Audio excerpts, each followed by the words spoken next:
This story begins like so many of my mornings as I awoke hungover and exhausted from a night of excessive studying. As I stumbled out of my bedroom door, I was greeted by a strange gray-haired man dressed in a lab coat and wearing a grin that told me he was up to no good. He introduced himself as Professor Poke and immediately began explaining to me a very important quest he needed my help with. "I need you to complete my research for me, young man," he proclaimed as he explained a land lost in time, populated by creatures straight out of history books. This man, who I've never met and who seemed very interested in my mother, was ushering me off on a quest to somehow befriend every living beast in this magical land. And to make things worse, he listed off rules I was to follow. "You must tame each of the beasts in saddle order.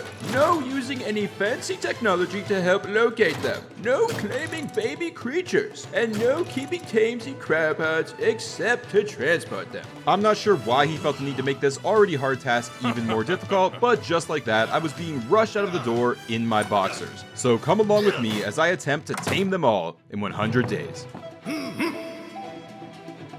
I'm not exactly sure what happened when I stepped through that door, but next thing I know, I was waking up on a sun-soaked beach, the sound of waves crashing gently in the distance, and the warm sand clinging to my skin. Towering palm trees swayed above, and a strange, pulsing device glowed softly from my arm. Could this device be how I was meant to document the professor's research, or was this something else entirely? One thing was certain, I was alone, surrounded by prehistoric wilderness, and the only way home was forward. I wandered inland, brushing past thick ferns and unfamiliar flora, picking berries straight from the bushes to quiet the gnawing hunger in my gut. It was all so surreal, yet somehow too vivid to be a dream. If I was ever going to get back, I'd need to finish the professor's tasks, and according to the journal, my first objective was simple: befriend a creature known as a Phiomia, a giant pig, which should be simple enough. I've tamed plenty in my bachelor days. As I crested a hill, the jungle thinned and gave way to a quieter stretch of beach, beautiful if not for the blood-curdling shrieks ahead. A raptor was tearing through a poor moss chops, painting the sand red. I froze momentarily before backing away, and when the coast was clear, I crept forward, staying low, until finally I spotted what I was after: the Phiomia. That's an oviraptor.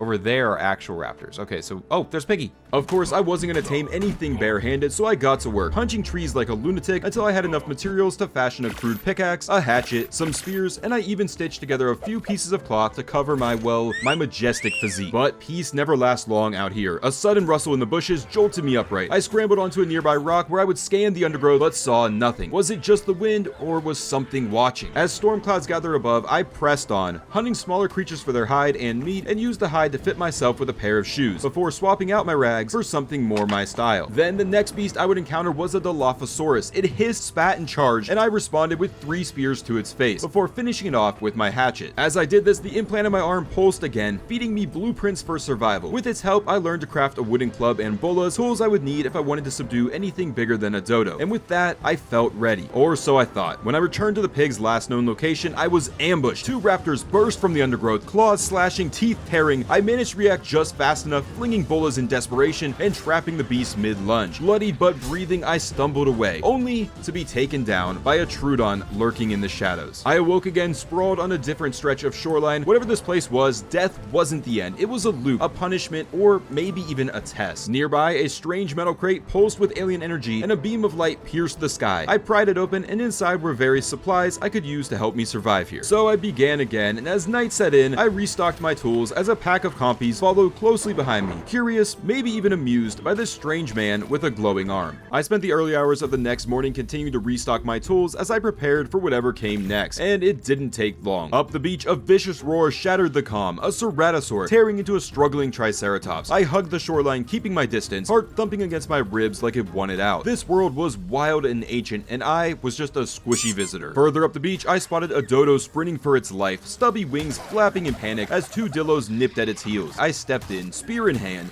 and silenced the threat. But peace was fleeting as just around the bend, another pack of raptors patrolled a cove. I knew I wasn't ready for them, so without thinking, I dove headfirst into the ocean. If there was safety, it had to be on the other side. Thankfully, there was that and more as 2 moss chops wandered lazily along the sand. According to the professor's notes, they could be tamed by hand-feeding them a preferred food and required no saddle for riding. I approached carefully, and one of them wanted cooked prime meat because, of course, it had taste. Nearby, I noticed a few baby dodos, and the connection clicked in my mind. I did what had to be done, cooked the prime meat over a campfire, and fed it to the moss chops. She took it happily, her massive head bobbling with delight, and our first real ally in this land was tamed, and I named her Leather Heather. We set off together, my legs spread uncomfortably around Heather's back, and it didn't take long before we found trouble. A Dillo stood ahead, and I figured this was the perfect chance to see what Heather could do.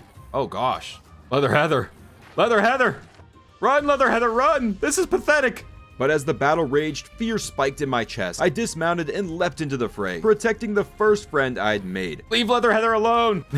Oh my. The fight ended in blood and panting breaths. Heather had taken a few hits, but she stood strong, and we were now a team. We continued, and further down the coast, we encountered another moss chops. This one only wanted a tintaberry, so I offered the berry, and he joined us without a fuss. We called him Tough Skin Tim, a weird name, but it felt right. And with Heather and Tim by my side, I finally felt a little safer. Together, we carved a path up the beach. Dodos fell before us one after another. It was brutal, but necessary. We needed hide, we needed meat, and I needed to feel in control of something. Eventually reached the far edge of the bay, and using materials I scavenged from that strange supply crate, I built our first real shelter. A small shack, nothing fancy, but it was ours. Inside, I lit a fire, placed a storage box, and unrolled a sleeping bag. Outside, I added a ramp to the roof where Heather could rest safely out of harm's way. Leaving Heather behind to guard the house, I rode out on Tim, and that's when I spotted it. A pig, lumbering casually down the beach. Wait, there's one right there. Pig, pig, pig. Piggity, piggity, piggity, piggity, piggity, piggity, piggity, piggity. I got a piggity, piggity, piggity. I leapt from Tim, slung a bowl around its legs, and began the uncomfortable process of clubbing it unconscious. The pig was tougher than I expected and managed to break free, sending me on a wild chase through the sand. Eventually, I found it again, seemingly unfazed by the trauma, and with a second bola, I stopped it once more. And after breaking one club, I finished the job with a fresh one. The creature collapsed into a slumber, but somehow was still able to eat. Honestly though, we've all been there. When it woke, it was ours, and I called him Baconator. Then nearby, I spotted another passive creature, a Lystrosaurus, but it would take time to tame, and with a Therizinosaur stalking closer and closer to our new home, I've realized this beach was no longer safe. So taking the hint, I packed up everything, and riding Tim with Heather and Baconator close behind, we swam across the bay, searching once again for safety in a land that had none to offer. The other side of the bay offered a momentary illusion of peace, lush greenery, softer winds, but by now, I knew better. I set to work, chipping away stone to replenish my supply of bullas for the next creature on my list, a parasaur, every survivor's best friend. I traveled slightly inland where I found one grazing lazily among the ferns. I approached slowly, slung a bola around its legs, and brought out my club. But this creature had a thick skull and a stubborn will. My club snapped before I could finish the job, and it broke free, sprinting for the horizon. I chased it down, and another bola meant another chance to subdue it. This time I made sure to knock it out before it could escape, and the parasaur drifted asleep. With Tim, I gathered berries for the taming, and while foraging, a familiar rustling caught my ear. A lone dodo bumping about in the underbush. A club to the head later, and a few berries in its beak, it joined our ranks, and I named the little survivor Pidgey. As the three of us waited for the parasaur to wake, danger found us once again. A Therizinosaur appeared on the edge of the bush. There's a Theri coming up the hill. Oh gosh. Don't do this, man. Just stay away. What is with the Theris on this map? They're obsessed with me. But luck held. It lost interest, and moments later, the parasaur stirred, fully tame and alert. And without wasting another second, we sprinted away from the Theri's domain to safety, where I spotted an oviraptor. According to the professor's notes, these egg thieves could be tamed with, you guessed it, eggs. So I turned Heather and Tim towards each other with romantic intentions. While waiting for them to finish, I named my new parasaur Hammerhead, and a little while later, their first egg dropped onto the sands. I tracked down the oviraptor again, secured it with a bola, but as I went to offer the egg, I heard its stomach growl, and I knew one egg would not be enough, so I decided to come back for it later. Instead, I turned my attention to the next entry on the professor's list, the Carbonemus, a turtle as tough as it was ancient. I figured I'd try the same tactic, club first, questions later, but its long neck and powerful jaws reminded me quickly that I wasn't as clever as I thought. I scrambled to safety and crafted a slingshot and loaded it with stone, and just as I was lining up my shot, I backed straight into something I should have seen coming. I was up against my own moss chips. I was like, what am I running into? That was a Therizinosaurus right there, folks. That's what a Therizinosaurus looks like. When I awoke again on the beach, everything was gone, but not my purpose. I pushed inland, retracing my steps, praying Tim had somehow survived. Along the way, I found another moss chops who again wanted a tintoberry, but as I prepared the meal, I heard it. A cry that echoed across the sands. Tim was unfortunately no longer with us. So turning back to the new moss chops, I fed it a tintoberry and it joined me, unaware of the loss we just endured, and I named this one Cream Puff. We pressed on, and near the place I'd fallen, I found my pack. As I gathered my things, some compy watched on, interested in what I was doing, or maybe just wanting to annoy me. So I harvested prime meat from a nearby baby parasaur and took aim with my slingshot. After a few shots and a few misses, one of the compies fell. I fed it the fresh baby parasaur meat, and when it awoke, I named it Micro, a name personal to me. Nearby, another Lystrosaurus wandered the beach, and I decided now was the time to tame one. While I waited for it to grow hungry, I kept busy, crafting saddles for the pig and parasaur alike, prepping for the journey ahead. And as night fell, I fed the Lystro one final berry and named it Flips, a simple name for a simple creature. By the fourth day, I wasn't just surviving, I was adapting. The morning began as I pieced together a makeshift raft. It was crude, but sturdy enough. I added a floor and a ramp to the frame to give my growing team some room to ride in safety. Unfortunately, poor Cream Puff, adorable, loyal, and tragically leg challenged, couldn't quite make it up the ledge. A quick adjustment to the floor solved the problem, and with both Cream Puff and Flips aboard, we set sail. Sort of. We made it an astonishing 35 feet down the beach. Honestly, I could have walked it in half the time, but it wasn't about the distance, it was about progress. I'd seen other land masses shimmering on the horizon, and soon enough, this raft would be my lifeline. Back at base, the raft docked near our thatched shack, and I tucked the smallest Tame safely inside. The hut might have looked like it would crumble in a breeze, but so far, it was providing a nice shelter for my new friends. With everyone settled, I headed back out again in search of another turtle. The bay seemed like the right place to look, but instead, I found something else. A massive fish, thick scales, jaws full of razor-sharp teeth, thrashing against the shoreline. Whether it was stuck or staging a trap, I wasn't about to get close enough to find out. Eventually, I came up the outer shoreline and spotted what I was after, a Carbonemus, slow and steady, baking in the sun. I pulled out my slingshot and began launching stones at its face. After a short chase through the underbush, it finally collapsed along the tree line. That's when I discovered the ants. Not your garden variety picnic thieves, these were monstrous, armored things with a vengeance. I fought them off only for the sky to betray me next. A screeching blur descended, a massive seagull-like creature that pecked me on the way down, causing me to drop my spears. I waited, let it circle back, and once close enough, I launched a bola into the air, snagging its legs and slamming it into the sand. I'm gonna kill you so... Oh! Oh!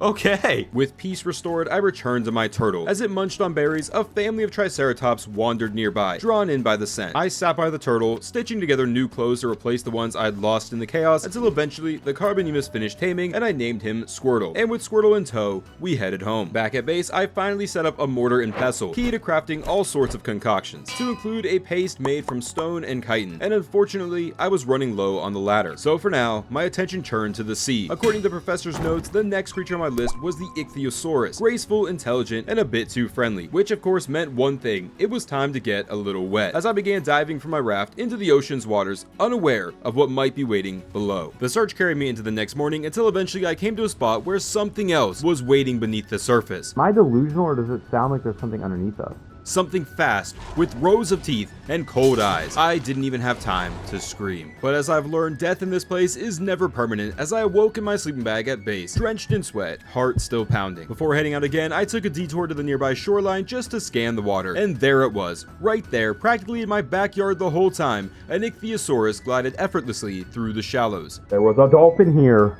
all along. There is literally a dolphin right there. You've got to be kidding me, man.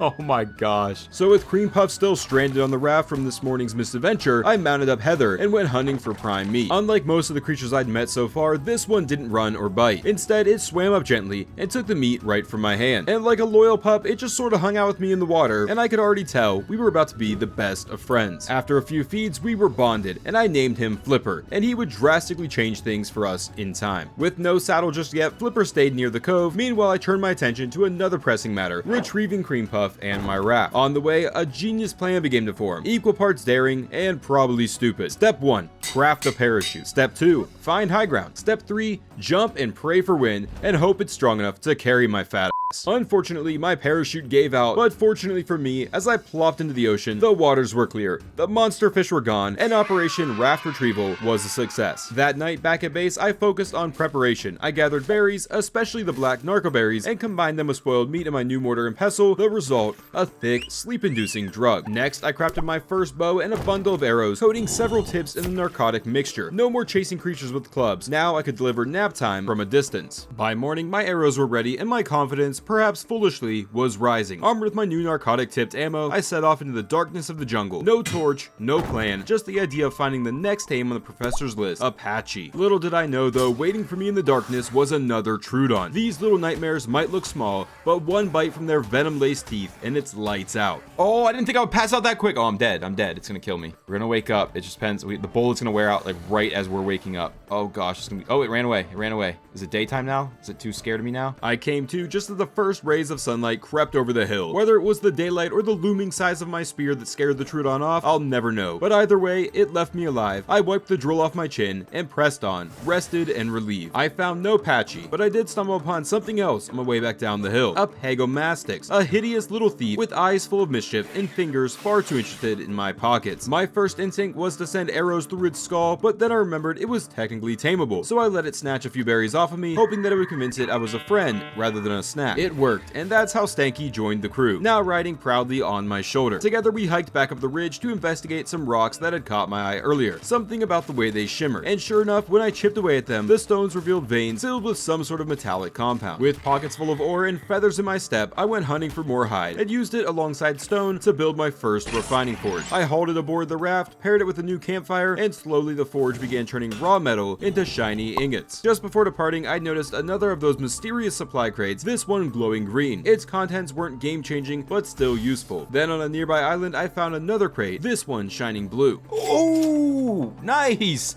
That is actually huge right now. So now with some improved gear, it was off to uncharted lands across the sea to continue my search for Apache. However, upon arriving on the beaches, I would find only more of those seagulls ready to steal my belongings. But in their midst was something far more interesting, a Dimorphodon. I slung a bola around it, knocked it out with a couple of my new arrows, and fed it some raw meat. Nearby, another Moschops wandered close, and again, it wanted a Tintoberry. And even better, a few baby dodos were waddling nearby, practically gift-wrapped in feathers. I collected the prime meat off of them for feeding the Dimorphodon, and as the day drew to a close, the Dimorphodon tamed up. I named him Spyro. While I waited for the Moschops to get peckish again, I stitched together a water skin. Finally, a way to carry fresh water with me instead of sprinting back to the shore every time I dried out. Unfortunately, when the Moschops was finally ready to eat, it asked for a rare flower, one of the ingredients I don't yet have. So I shelved that plan and returned to the seas, continuing my hunt for the Patchy. I didn't have to sail long. Just up the coast of this new island, I spotted not one, but two Patchies emerging from the bush and heading towards the beach. Oh, yeah, it's right there.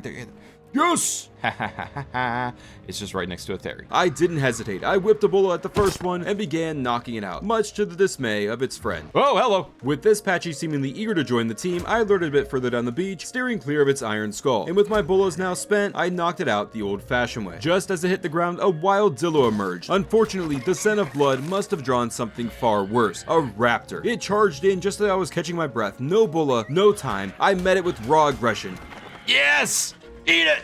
I have power now! With the coast momentarily clear, I began feeding the Patchy berries and some carrots I'd found in the crates. While it munched, I took down a couple of nearby parasaurs to scavenge hide for its saddle. And by the time I was finishing off my second one, the Patchy stood up, dazed but tame. I hopped on its back immediately and it cried out in pain. The poor guy wasn't built for heavy lifting, but we had no time for sympathy. Ichthyornis were already circling, seeing my poor overburdened Patchy as a prime target. We pushed through the assault to our raft and pushed off to safety. As we sailed back, I spotted a lone Triceratops grazing by the tree line, the next creature on my list. Using the terrain, I climbed onto a small cliff and launched a tranquilizer assault, staying just out of range of its deadly horns, and after a brief chase, it collapsed beautifully. With that down, I returned to my new Patchy, who I then named Chrome Dome. And speaking of hardheads, it dawned on me that Hammerhead was back at base, meaning I had to gather berries for the trike by hand. While it chewed, I put the time to good use. I reinforced the raft with some extra wooden pieces, then harvested more stone to craft my first smithy. Once installed on the raft, I used the metal from the ridge I'd mined earlier to forge my first proper tools, a metal hatchet and pickaxe. It felt like a leap forward. I was finally moving out of the primitive phase. Wood harvesting became lightning fast with the upgraded tools. I quickly built out the raft further and began stockpiling hide for the trike's saddle. But just as I started to feel secure, a familiar nightmare reappeared, the Therizinosaur. It didn't attack, but it made one thing clear. I was not as safe as I would have liked to believe. So I kept working cautiously, and with enough hide in hand, I crafted a saddle for the Triceratops. And with some leftover hide, I added a mortar and pestle sail aboard my raft, converting it into a mobile narcotics lab. Morning broke as I took the raft out into open water, and while drifting, I began crafting a fresh batch of arrows, keeping an eye on the shoreline where my Triceratops, still unconscious, was starting to stir. But I wasn't the only one watching her. The Therizinosaur had returned. It had one goal in mind, ruining my newest tame. I launched arrows into its side, luring it out into the deep waters of the ocean, until finally I had drawn it out far enough from the shore to open a narrow window of escape. I sprinted back, adrenaline pumping, and saddled up our now risen trike, and we hauled tail back to the safety of the raft.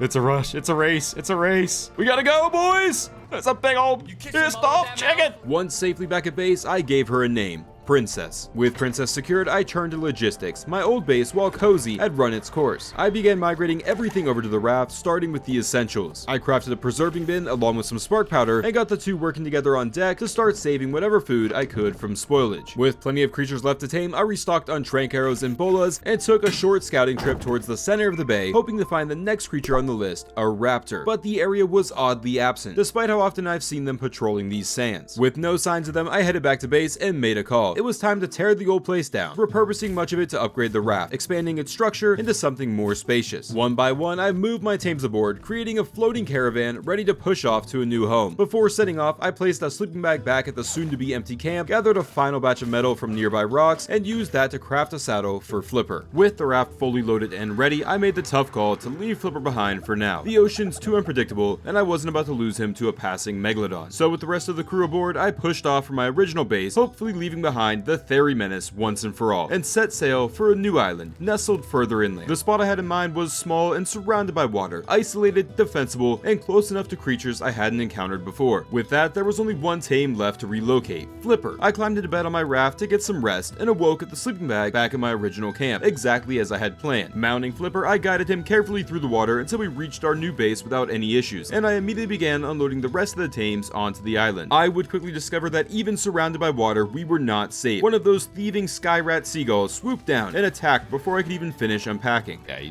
you want to wait, hey, chill. Where's Cream Puff going? Cream Puff, it's not that big of a deal. Cream Puff, it's okay. Cream Puff, it's done. Cream Puff, it's done. It's dead. Cream Puff, come on, chill. Cream Puff said, I'm getting out of here, man. I'm done. And just as I was catching my breath from that skirmish, I noticed Squirtle was still worked up over something. A megalodon had found Flipper and was thrashing him in the shallows. Get him, Flipper. All right, just shark up. Come on, Flipper. Come on, Flipper. Come on, Flipper. Yeah! You poked around the wrong streets, bud. You poked around the wrong streets, brother. We fought it off and Flipper survived, but not without damage. I tucked him into a sheltered spot behind a large rock, feeding him extra meat to speed up the healing. He seemed secure enough here, so I took my chances and resumed the hunt for a raptor. I scouted along the beaches at our starter island and found a few of them, but they weren't alone. A much larger, more dangerous raptor was prowling alongside them. This was a fight that I was in no way ready for. I continued searching the beaches with no luck, so circling back, I decided to make an attempt, this time trying to lure one of the smaller raptors away from its oversized companion. One took the bait and ended up getting stuck beneath my raft until eventually it climbed aboard and began tearing into the structure. It dropped off briefly, but I saw an opportunity here. I baited it back onto the raft and hit it with everything I had until it collapsed unconscious. Yes.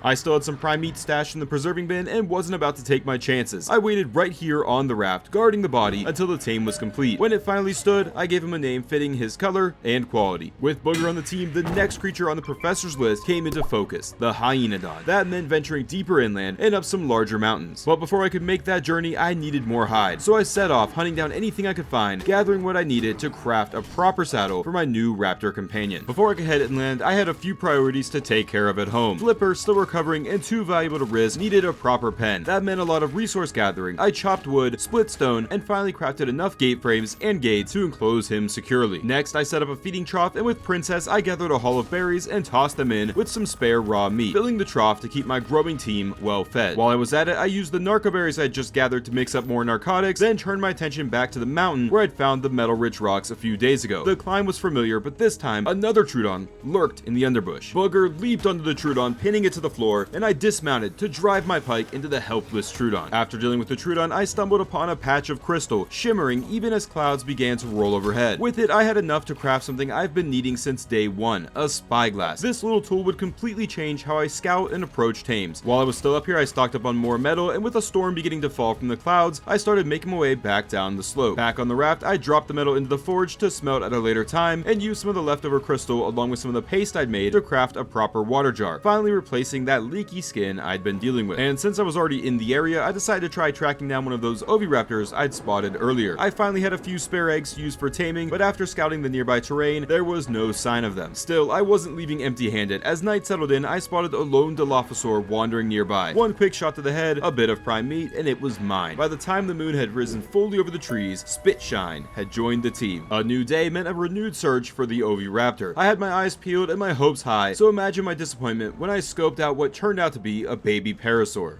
Understandable mistake there, right? Like they look similar. Still wandering the area, I spotted a raptor bigger and stronger than Booger, the one I had already tamed. I was tempted to make a move, but before I could do anything, it attacked a turtle, which quickly became a swarm of turtles. The whole shelled militia turned on it. Man is about to get turtle ganged. Man's about to fight the whole Ninja Turtles. I couldn't help but stop and admire the scene. Nature, united against a common enemy. That moment of reflection didn't last long. Another one of those Ichthyornis, the thieving sky rats, swooped in and made a grab at me. In pure anger, I fired off a few trank arrows, and surprisingly, it started to wobble as it flew off. A few more would end up putting the bird down for good, but this gave me a new target. I headed off in search of another Ichthyornis and found one circling a nearby island, but being the genius I am, I shot it over the water. It passed out mid-flight and sank like a rock, drowning before I could get to it. Fortunately, not far off, another one was flying near the coast, but this one, something was off. It bobbed about in the water like it was either crazy or high. I let it be for now and returned to base to prep for my upcoming Hyaenodon expedition. But as luck would have it, another Ichthyornis was waiting for me at home, right there, almost asking to join the team. I'd love to say I was graceful about it, but I missed my first bola. On the second try, I managed to tie it up and knocked it out with a few trank arrows. Being an ocean bird, of course it wanted fish, so it was back in the water I went. And right on cue, a piranha found me first. I made quick work of it, and it gave me just enough meat to serve a proper buffet. While the bird rested, I turned to something more productive, stone gathering. I stockpiled enough to start crafting stone structures and use those to build a secure little stone pen for my smaller, more defenseless creatures, because you never know what might wander up out of the sea. And just as night settled in, I checked in on my feathered friend, still snoozing peacefully. And while keeping watch, I noticed a few trilobites crawling along the shallows. Not on the professor's list, but they were packed with useful resources, so I harvested them without a second thought. With the Ichthyornis still taming safely back on my island, I decided it was finally time to head inland in search of a Hyaenodon. But the rivers had other plans for me. I hadn't gone far when I stumbled across a whole group of Hesperornis waddling along the riverbanks, their blubbery bodies practically begging to be turned into organic polymer, which I'll need later on for crafting cryopods like the professor mentioned. So naturally, I began cutting through them like a knife through butter. But when I came across a particularly weak one, I had a rare moment of clarity. A bird this fragile might actually be my best shot at taming one down the road, so I spared it, letting the little guy scurry off, then promptly resumed to the duck carnage, carving through its family and friends. Amid all this, a furry little otter pulled up into the waters near my raft. This one wasn't for harvesting though, it was a potential tame. Otters prefer being hand-fed whole, freshly killed fish, and luckily the river had no shortage of piranhas just itching to become otter chow. After a bit of chasing and a lot of splashing, the otter was tamed. I named her Mrs. Scarf because what else do you name a tame you wear around your neck? With enough organic polymer now on hand, I crafted my first cryopod, and with Mrs. Scarf tightly around my neck, I pushed further inland to finally search for a Hyaenodon. Eventually, I arrived at a beach deeper inland. From there, a pathway led up into the jungle, a place that didn't exactly scream friendly. As trees were toppling up ahead, something big was pushing through, but I ignored it and pressed on up the trail. Finding a Hyaenodon in the forest this thick felt like trying to spot a needle in a haystack, but as luck would have it, I emerged into a clearing near the top of the hill, and there it was, a lone hyena, pacing nervously. I quickly stashed Booger behind some nearby rocks to keep him from scaring it off, but just as I did, a scorpion charged out of nowhere and engaged me. As I tore into the scorpion, the hyena could smell the soon-to-be fresh kill and tapped me out, taking over the fight with the scorpion. I watched in awe as this little pup took it down, but then its bravery disappeared, and so did the hyena into the bushes. I tracked it down again after some searching and began gently petting the skittish thing, slowly earning its trust. No sudden movements, no eye contact, just a gentle, awkward bonding moment. And of course, just when things were going well, the hyena wandered a little too close to where Booger had been hiding, spooking it. So lesson learned, I packed Booger into my cryopod and went back to petting duties, this time free of distractions. 1 Mississippi, 2 Mississippi, 3 Mississippi, 4 Mississippi, 13 Mississippi, 14 Mississippi, 15 Mississippi. Yes! Oh, that was pretty good. That was not that bad. That one was not that bad. Almost flawless, if you will. Oh, we pet that dog, baby. Back at base the next morning, I gave some long overdue names to the new recruits. The Hyaenodon officially became Miss Sippy, and the Ichthyornis, who had finally finished taming while I was away, earned the name Dirty Burb. With Dirty Burb now riding shotgun on my shoulder, I set out to tame a Hesperornis, one of the more frustrating creatures. Like the otter, it prefers to be hand-fed uncut fish meat, and thankfully Dirty Burb is an absolute menace to marine life, diving into the ocean and snatching up fish like a feathery torpedo, even giving a slight taming boost with each catch. The plan was simple: stockpile a fresh fish buffet on the raft, then use it to tame the Hesperornis. But apparently this one had no desire to wait, as it showed up looking for its to-go order. Oh crap. Hey, chill. Get your own freaking fish, buddy. The tame didn't quite finish in one go, so I sent Dirty Burb in to fetch one last fish to close the deal. It worked. The Hesperornis was tamed. Unfortunately, in its excitement, it managed to clip a nearby turtle with a stray peck, triggering the usual overreaction. Yes! Oh, yes! There we go. No, don't do this! Come on, buddy. Come on, Hesperornis. Come on. The turtle's slow. Oh, you almost got yourself killed. Level 14 Hesperornis, baby. I'll take it! I managed to get the Hesperornis out of there before things escalated, and back at base, I named the newest team member Mighty Duck, putting a nice bow on what could have been one of the most frustrating tames. I started the next morning gathering supplies for some wooden gates, and with them ready to go, I set sail back towards our starter island, this time in search of our next creature on the saddle list, the Equus. My first stop was the area surrounding the giant metal obelisk, but the place was crawling with raptors, all eager to make me their next chew toy. Hoping for safer ground, I took my search up the hillside, but had no luck finding a horse there either. On my way back down, I grabbed a nearby white crate, only to realize I'd completely lost track of where I had left my raft. Where did I park my dang boat? Because I thought it was near that drop, where that drop was coming down. It was surely like right here. Like surely it was right here. I know it was right here.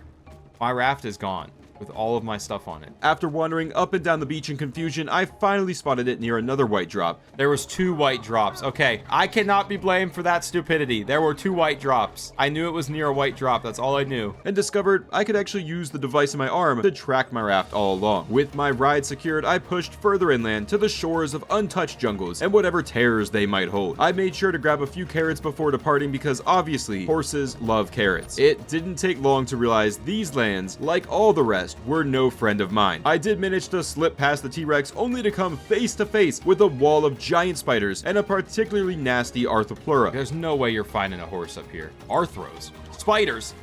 Oh gosh, this is bad. Once I got clear, I stopped to repair my armor, but it was obvious this was going to be way tougher than I thought, as I spent the day searching across the jungle with no luck. The search carried on into the next morning, and at this point, I was mostly focused on not dying. While dodging everything trying to eat me, I stumbled across a few beaver dams built up by the local population, and helped myself to some very useful resources. At this point, I was pretty convinced that any Oak was brave enough to call these jungles home had already been eaten, so I headed back to my raft and started plotting a new course, when out of nowhere, a saber-tooth came roaring out of the trees and launched itself at me and the raft. You son of a... Fall off!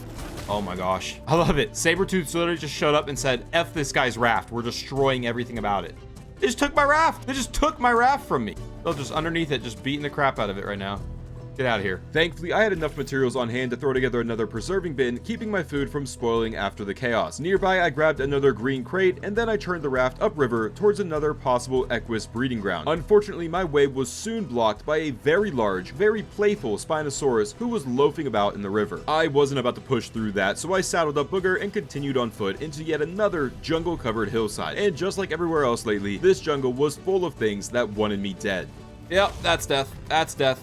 That's our death. Still, I kept moving, and while scaling some cliffs, an oviraptor scurried by through the grass. Of course, this was the one time I'd left all of my eggs back on the raft. Once again, empty-handed, I headed back to my raft, but this time with a new mission in mind. Booger just wasn't cutting it anymore. If I wanted to keep pushing into these wild lands, I needed a raptor with some real bite. So I returned to the starter island and went hunting. I found the group of raptors I'd seen earlier, and one of them looked especially promising, but it was too close to its pack, so instead, I lured away another pretty strong candidate, hit it with a bola, and got it knocked out. Right nearby was a baby parasaur practically served up as dinner. Unfortunately, attacking the baby didn't sit well with its mother, who decided to throw down with everything she had. The fight went on way longer than expected, reminding me exactly why Booger was getting replaced. But eventually, she was dealt with, and not wanting to see Booger embarrass itself further, I finished off the baby myself with my pike. As the day turned over, the raptor was ready to eat, and I had just the thing: some tender, freshly carved baby parasaur. It stood, stretched its limbs, and just like that, I had a new companion. I named her Velocity, and she felt like a much needed step up from Booger. Riding her, I headed for the hillside with the goal of gathering more crystal when out of the brush came a Moschops running like hell, nearly crashing into me. Further up was another Moschops who I would discover was being stalked by none other than a Therizinosaur. Oh gosh, found out what they were running from.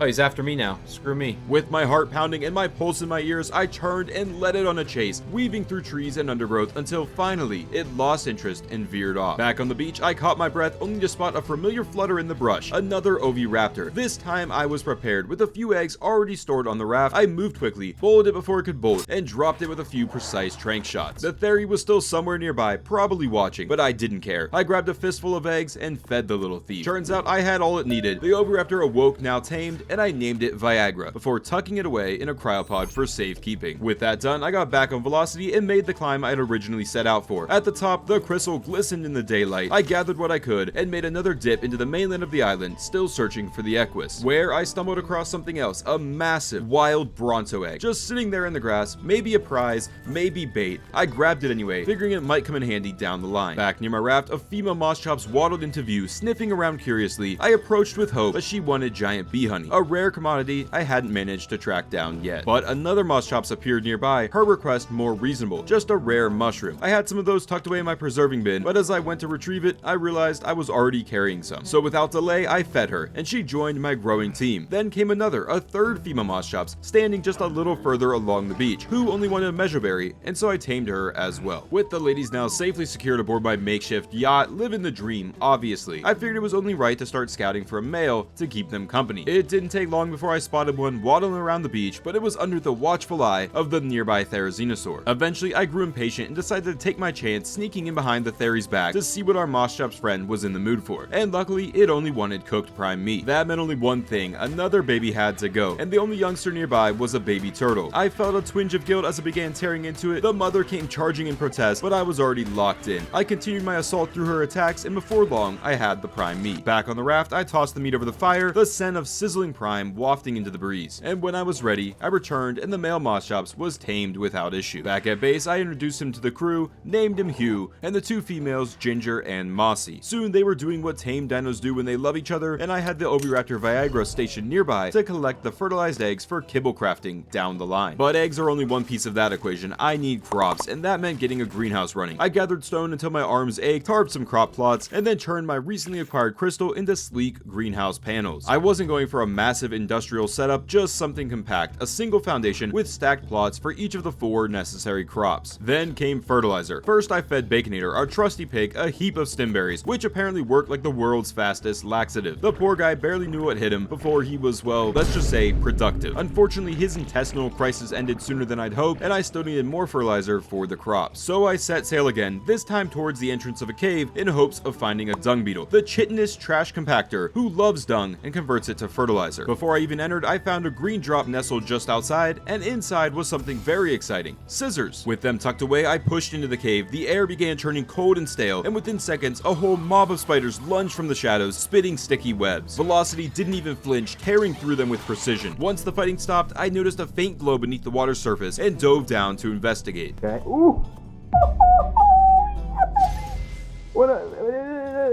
After emerging from the water, it was back to searching for the beetle. I combed the cave top to bottom, checking behind every boulder, inside every crack, but found nothing. Not one dung beetle in sight. My patience wearing thin, I followed a trail leading up to a small room, and that's when I saw something else. Something that made me question if this search was even worth it. So I tucked my tail and ran, and on my way out, I spotted an Arthroplura, and thought with velocity, it would make for easy kiting. It didn't stand a chance, but before it went down, it took my armor with it. Victory sure, but at a price. Before setting out, I came across another pocket of still water tucked deep in the cave. This one again glowing with a blue light. I swam down through the glassy surface, and nestled at the bottom was a chest. Inside, a high quality saddle for the Doedicurus. I haven't even managed to tame a horse yet, but this will come in handy at some point. So with still no dung beetle to show for my efforts, I made my way out of the cave and checked the blueprint for the new pickaxe. It looked promising, but I'd need to gather a fair bit of resources before I could actually craft it. Back at home base, I collected the 4 crop seeds off Princess and planted them across my neatly stacked plots. To get them growing faster, I crafted a shovel and and tilled the soil. Water was the last ingredient my greenhouse needed, so I pieced together a water reservoir from stone and placed it nearby to begin hydrating my plants. As I stood there watching my humble greenhouse finally take shape, I couldn't help but feel a little pride. Still, I wasn't satisfied with the fertilizer levels, so I hit the fields again with Princess to gather more stimberries. Baconator, the ever unwilling participant, was soon blasting out fertilizer like a busted sewage pipe. It wasn't pretty, but it got the job done, and I packed the crop plots with his latest contributions. While gathering, I naturally scooped up a hull of narcoberries too. I tossed them into the mortar and pestle with some spoiled meat from the bin and let the narcotics bubble away in the background. The next order of business was replacing my armor. The Arthros acid had melted what little I had left, and frankly, it was time for an upgrade. I forged a set of sturdier gear and, true to form, tossed the tattered remains of my previous outfit straight into the ocean like any true-blooded American. With a fresh new look in mind, I turned to making a cooking pot intended for some useful recipes, but more importantly, I needed red hair dye. I tossed in a stack of tintaberries and a jar of water, but apparently I haven't learned a damn thing about making hair dye, and the color came out all wrong. So I dumped the mess and gave it another go, double checking everything, and this time it was a success. Using the scissors I'd recovered from that drop, I gave myself a sharp new haircut. With that, I wrapped up the night with a few quick errands. I hopped on Flipper and made for a purple drop nearby. It had tree sap inside, an extremely underrated find for our tasks here. Home on my island, another green drop came down, this one carrying more loot that will definitely come in handy. Hey, ooh, that's good.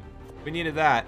And as the moon climbed overhead, I was once again fletching more arrows under the low light. Another plan forming, something daring. As the clock ticked past midnight, I set out once more into the moonlit seas. This time the mission was clear: find and tame an anglerfish. Not only are they another no saddle required tame, but they also need to harvest a few for their angler gel, a glowing substance key to taming mantas, who were soon to be on my list. While charting my way across the open water, I came on the backside of a skull-shaped island, and it was there I spotted a dung beetle shambling near the rocks, and not far behind it, the siniest shape of a Titanoboa. Both were tames that required no saddle, and seeing them here was tempting, but I had already committed to the angler search. Back on course, I swam deeper towards another landmass that felt like it wanted to be a volcano. The terrain cracked and scorched, but was overgrown with greenery, like nature or maybe some outside force had done something terrible to this landmass. Offshore from this forgotten place was a deep trench, the kind that feels like the ocean is hiding something ancient beneath its surface. And sure enough, in its depths, an anglerfish pulsed with that faint ghostly glow, but it wasn't alone. A massive plesiosaur was trailing behind, its eyes locked on Flipper like we were dinner waiting to be plated. And without any scuba gear or chowders to help me hold my breath, this task was quickly becoming impossible. Still, I dove. The pressure built fast and the waters grew darker. I spotted the angler again, but again the plessy made its move, determined to come between us. But I wasn't done. Stubbornness is both a strength and a flaw out here, and mine was raging at full power. I went down again, only this time eels joined the party, crackling through the water like bolts of lightning as they surged towards me. And that was the final straw. I could survive one ocean tear, maybe even two, but an ambush party of electrified sea snakes was more than I wanted to deal with. There was no shame in retreat, at least not today. I returned home in frustration, the feeling of a day wasted weighing heavily on me. But as I stepped onto the sands of my island and peered into my greenhouse, I caught sight of my first full crop. Lush, healthy, and swaying slightly in the breeze. It wasn't the victory I wanted, but it was progress. With my taming luck running dry, I figured it was time to shift focus. So I grabbed my tools and set out to gather some wood. And gather I did, until I was waddling across the beach with enough lumber to build Noah's second ark. I turned all that hard-earned wood into something a little more refined, a beer barrel, the kind of barrel that promises future bribery of stubborn creatures. I gave it a proper home near the greenhouse, then climbed aboard Princess for another run through the underbush. We gathered every berry in sight, and I stuffed them in the barrel along with some thatch. The slow formation process had begun. Soon enough, I'd have the sweet, frothy brew I'd need for more advanced tames down the line. Feeling semi-productive and still itching for a win, I sucked it up and returned to Blue Obelisk Island in search of an Equus. Again, there was none in sight. Still, I wasn't going home empty-handed. I headed up the nearby mountain where I knew rich metal deposits were waiting. This metal was for something special, an upgrade to my pickaxe. While waiting on the forge to cook through the metal, I decided to stock up on hide, starting with a helpless parent Phiomia, as its child stood nearby, watching the brutal lesson unfold. With enough hide now, I sat mesmerized by the glow of the forge's flames when a terror bird burst out of the tree line, interrupting my peaceful night.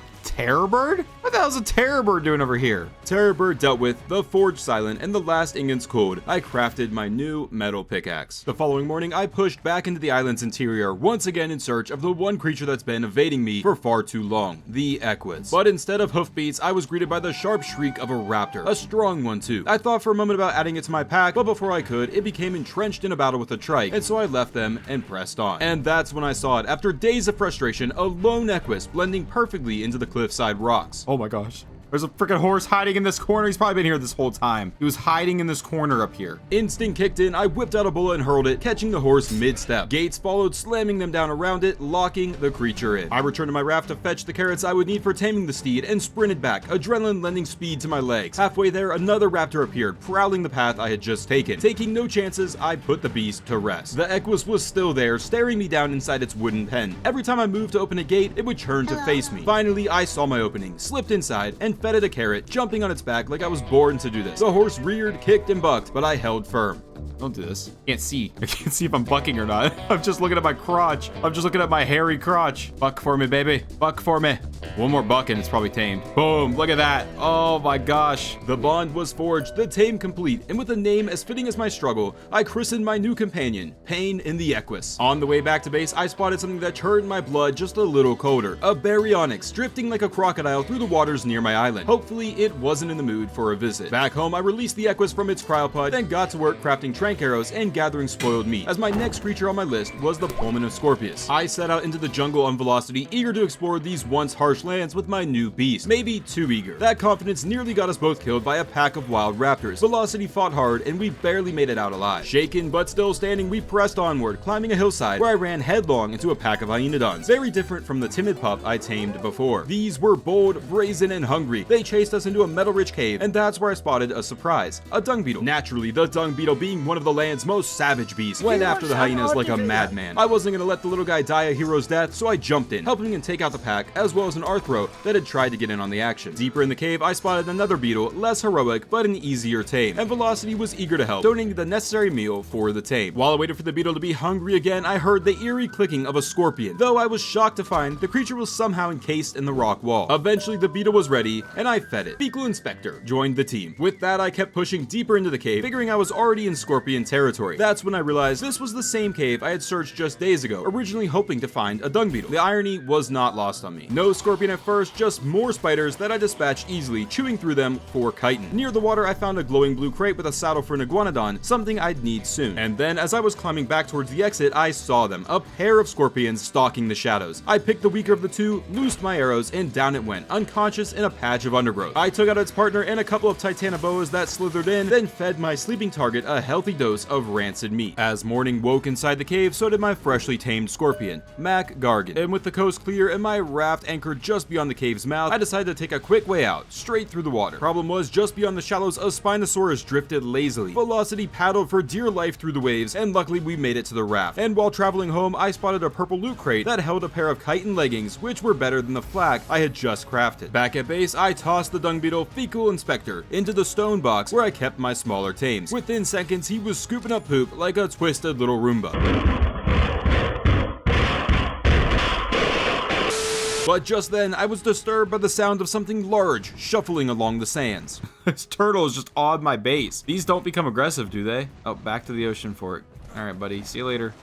Oh my gosh, did this turtle bring X-Fish over here? I figured my tames were safe on land and headed out for what would be one of the riskiest journeys yet. My next goal, a Procoptodon, the kangaroo-looking creature found in the far northern mountains. The voyage was long, taking most of the day as my raft creaked and groaned over unfamiliar waters. I couldn't shake the feeling that a giant whale was waiting to tear me apart and add another raft to its sunken collection. But against all odds, I reached the north with my boat still floating. Unfortunately, the air here bit like a raptor. Even with a torch burning in my hand and another lighting the saddle on velocity, I couldn't stop the shivers. Still, daylight was close, and I figured I could make a quick push inland to scout for a Procoptodon. And that's when I saw them, a pack of wolves. They were running down a deer, coordinated and deadly, and I saw my opportunity. Wolves don't need saddles, and one of them looked strong enough to tame. I loaded tranks and made my move. But then, as I attempted to reposition, I unknowingly herded the wolves into a group of mammoths. What followed was less of a fight and more of a mammoth stampede. The winds remained cruel as morning broke, biting even through the flak, but I pushed on, refusing to leave the north without a tame worth the frostbite. And that's when I saw it, a lone wolf. Not just any wolf either. This one had the look of a real contender. I loaded up a bola and let it fly, catching the beast mid-stride. Wasting no time, trank after trank, hoping to bring it under before it could break free. It did eventually, but it wasn't fast enough to escape. A few more arrows and it slumped down in the cold. Nearby, a couple of Argentavis circled overhead. I didn't trust them, so I led them into a pack of mammoths who handled things in typical mammoth fashion, loud and deadly. Back at our wolf, I spotted something nearby, a baby wolf. I hated what came next, but I needed the prime meat. And in this place, everything survives theirs at something else's expense. As I was tending to the wolf, a deep roar echoed across the tundra, the kind that cuts straight through the bones. A Utyrannus. I couldn't see it, but I could hear it again and again, closer each time. And then I spotted it, a towering beast screaming its dominance for all to hear. I moved off to a safe distance and watched as the Uti tore into something much too close to my wolf. And when I returned to the wolf, heart still thudding, my worst fear was confirmed. The wolf had fallen victim to the anger of the Utyrannus. With a frustrated sigh, I backed off and continued my search, which eventually led me to a frozen lake with a massive iceberg floating in the center like a throne. Along the banks, penguins waddled, and I knew from experience these chubby little birds were full of organic polymer. I figured if there were this many here, there must be even more out on the iceberg itself. There was just one problem. A Spino was lurking in the water, patrolling the way across like a scale-covered Cerberus. I continued around the lake looking for another way across when I struck gold. More penguins and another wolf. It chased after me until I bowled at mid-bite and got to work with the tranks. It broke free once, but a few more hits dropped it cold, as again another Uti roared in the distance. Then, over the roars, I heard the familiar flapping and honking of penguins. I rushed over and sure enough, a hatchling was waddling amongst them. I took it down quickly, gathered the prime, and returned to my downed wolf. Now, all I could do was sit with it and wait through the night and hope the Uti remained at a distance. As I stood on the edge of the frozen lake, an idea struck me. I can tame one of these penguins. So I crafted myself a club and tiptoed over to the nearest unsuspecting fluffball. Let's just say my wrist strength is a little too elite. As I swung away, the poor thing folded like paper. No tame, just a puff of feathers and some guilt. As I reflected on what I'd done, two Spinos appeared, one coming in from the left, the other from the right, converging on my position with the goal of taking me to Paris. But in a rare stroke of luck, the wolf finished taming just in time. I crowded up as fast as possible and dove into the lake to swim across to the iceberg. As I pulled myself onto the frozen chunk, I was greeted with exactly what I'd hoped for. Penguins everywhere. Before starting the slaughter, I got a fire going to warm myself and to cook a little meat. Then I gave taming another shot, this time with more restraint. I swung my club again, trying not to turn the penguins into paste, and eventually I just decided to use my bow. And a few shots later, I had a penguin peacefully sleeping on the ice. Oh, there we go. We got one down.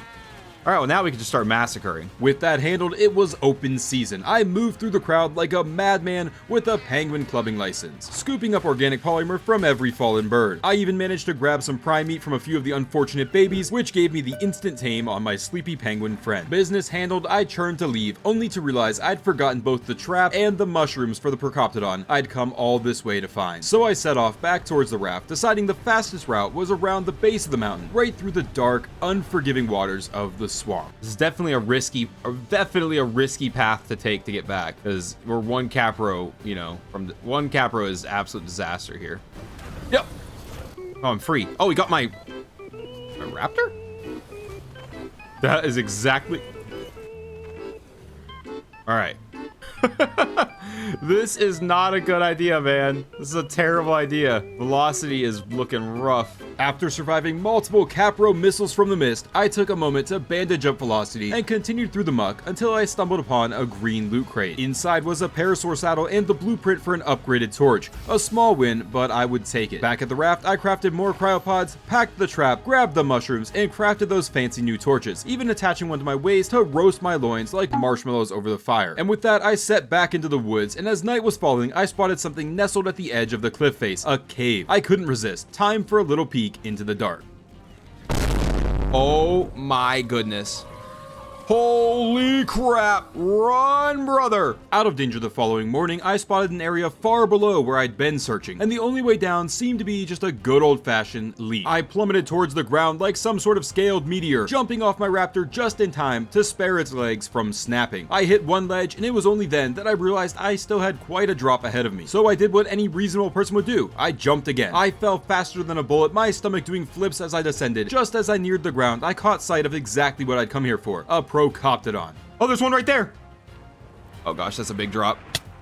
Oh my gosh, there's literally one right here. Where'd it go? Where'd it go? Where'd it go? It was literally right here. I just saw it. But the rush towards the ground left me dazed, and in a brief moment of confusion, I got turned around and lost sight of the creature I'd been chasing. I blinked it off and scanned the area, finally spotting it again. It was a bit weaker than I'd hoped, but I didn't have time to be picky. A tame is a tame. I pulled up my gates using the same old trick I'd done before, but this time it just wasn't gonna work. Frustration started to mount, so I gathered up some wood and crafted billboards. I tried again, but again, no dice. I simply wasn't quick enough to get it trapped. Back to trying the gates, and after what felt like an eternity of running in circles, I finally managed to get it trapped.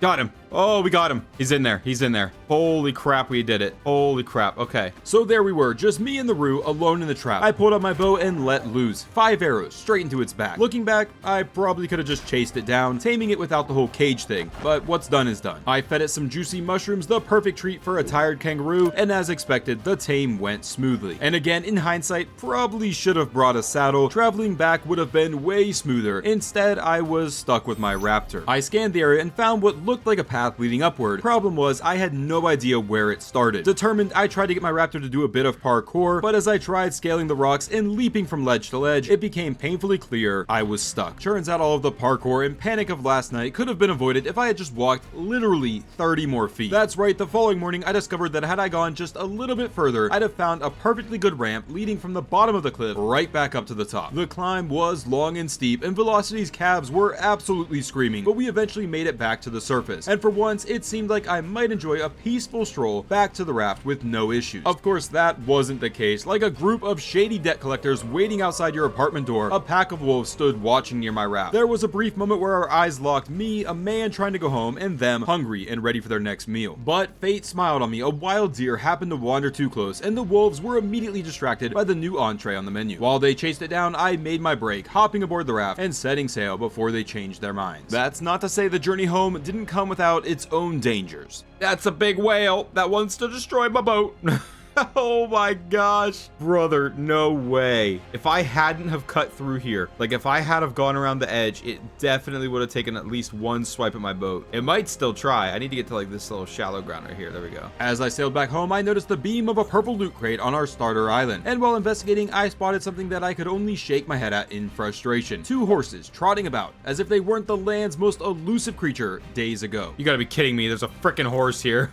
After all those struggles to find a horse. Oh, there's 2 of them. Oh, you gotta be kidding me. Down the hill, though, was something far better, a weakened stego, the very next tame on my list. I figured I'd test my luck and knocked it out with a few tranks. Then I just sort of left, deciding if it survived until I got back, great, and if not, well, I've learned by now not to become too attached. Finally home, I did the welcome ceremony for all of my new crew members. The penguin was named Piplup, the wolf dubbed Smokey, and our majestic jumper was now proudly known as Hippity Hop. Then it was back out, this time mounted on Smokey to go check in on the stego. But as I arrived, a green crate on the beach caught my eye. The only problem, there was a Spino camping it. I entertained the idea of taking it on just for a second before Smokey got absolutely rocked, and I realized we were no match for the beast. I bailed on the crate and grabbed a yellow one instead, which at least came with a pretty great reward, a canteen, the final upgrade to my mobile hydration. And wouldn't you know it, back at the knockout site, the stego was still alive, not just breathing, but nearly ready to join the crew. The morning had just begun as my latest tame, the stego, stood proudly and ready. I'd named him Spike because sometimes tradition is comforting, and with him secured, I headed back up the hill for another run at some crystal. On my way back down, movement in the underbrush caught my eye, a Mesopithecus, one of the more frustrating tames on my list. But then came the larger raptor, one of those cunning killers with claws meant for gutting dreams, and before I could react, it pounced on the poor monkey, turning it into an appetizer. Blinded by fury, I dove in on Smokey, our eyes burning with a shared rage of a failed tame. The fight turned brutal fast, and it was clear Smokey was outmatched. I had no choice but to pull back, scrambling through the bush as Smokey held on to life, trying desperately to draw the raptor's attention onto the local wildlife, which would allow me to chew away at it from behind. Eventually, the beast was showing signs of slowing down. Sensing it was on its final breath, I went head on with Smokey, and it collapsed onto the jungle floor. Upon gutting the beast, I found some decent loot still fresh in its stomach. Gear from past victims, no doubt, begging the question, just how many people has that professor sent here? With Smokey in rough shape, I retreated home to lick our wounds, and once there, I stumbled upon another white loot crate, and this one was stacked. It even had a sign, which I promptly nailed down at my base camp, proudly claiming this land as my own. While home, I started laying down some storage boxes, finally admitting to myself that I've become a full-blown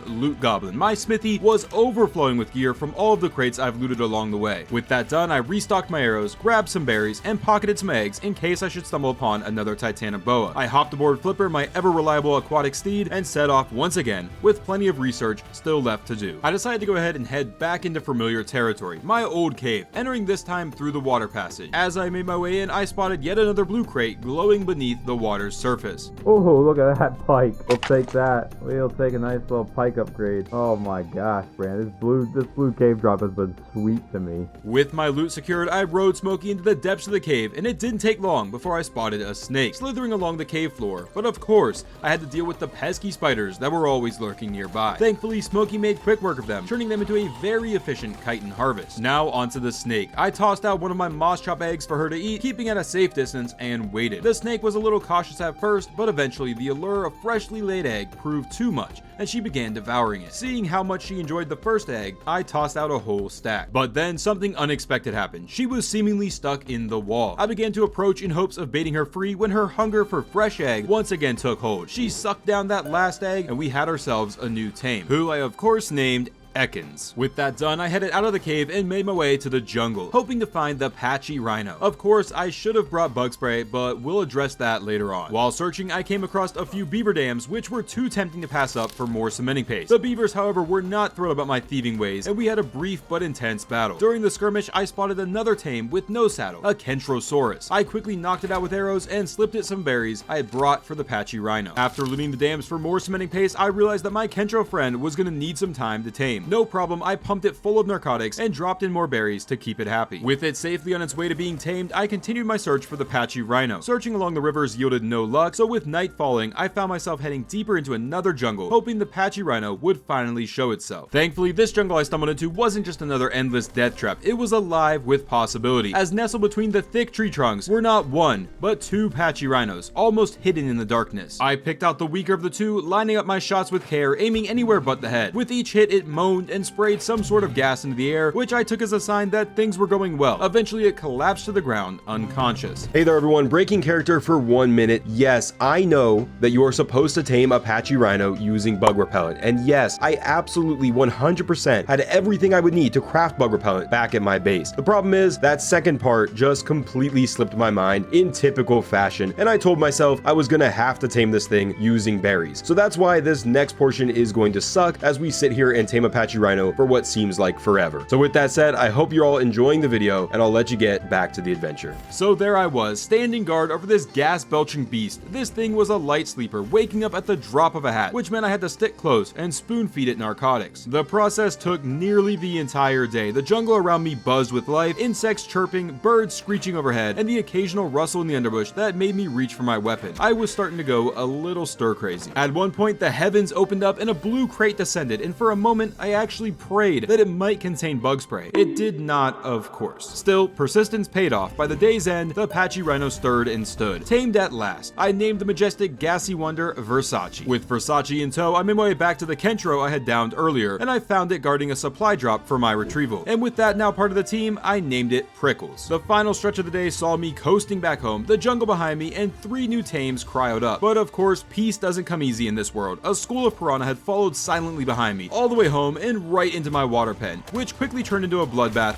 as I stabbed away at them, doing my best not to skewer Flipper in the chaos. I woke the following morning to the sound of creaking wood and the eerie emptiness that comes from knowing something isn't where it should be. My raft, my home, my workshop, my floating fortress was an absolute shambles. Ceilings missing, the smithy completely gone. There was only one explanation: the professor. This had sabotage written all over it. But I wasn't about to let that smug, horny lab coat win. I got right to work, patching the holes with new wooden ceilings, replacing the smithy like it was nothing more than an IKEA shelf. The raft wasn't pretty, but it was back to being whole again. I scooped up Stanky, my loyal walking backpack, and we set off up the hill behind the blue obelisk. I was running low on metal, and between the future crafting plans and an increasing desire to add more beer barrels to my base, I needed resources. I found the rich metal node cluster and soon had a solid haul smelting away. Back at base, I took a break to rifle through my cookbook, flipping through the sticky pages for the ingredients to make a pot of chowder. Of course, while I was prepping, another annoying ichthyosaurus swooped in, trying to steal from my inventory. Oh, he just took my narcotics, you son of a... Oh, you stupid...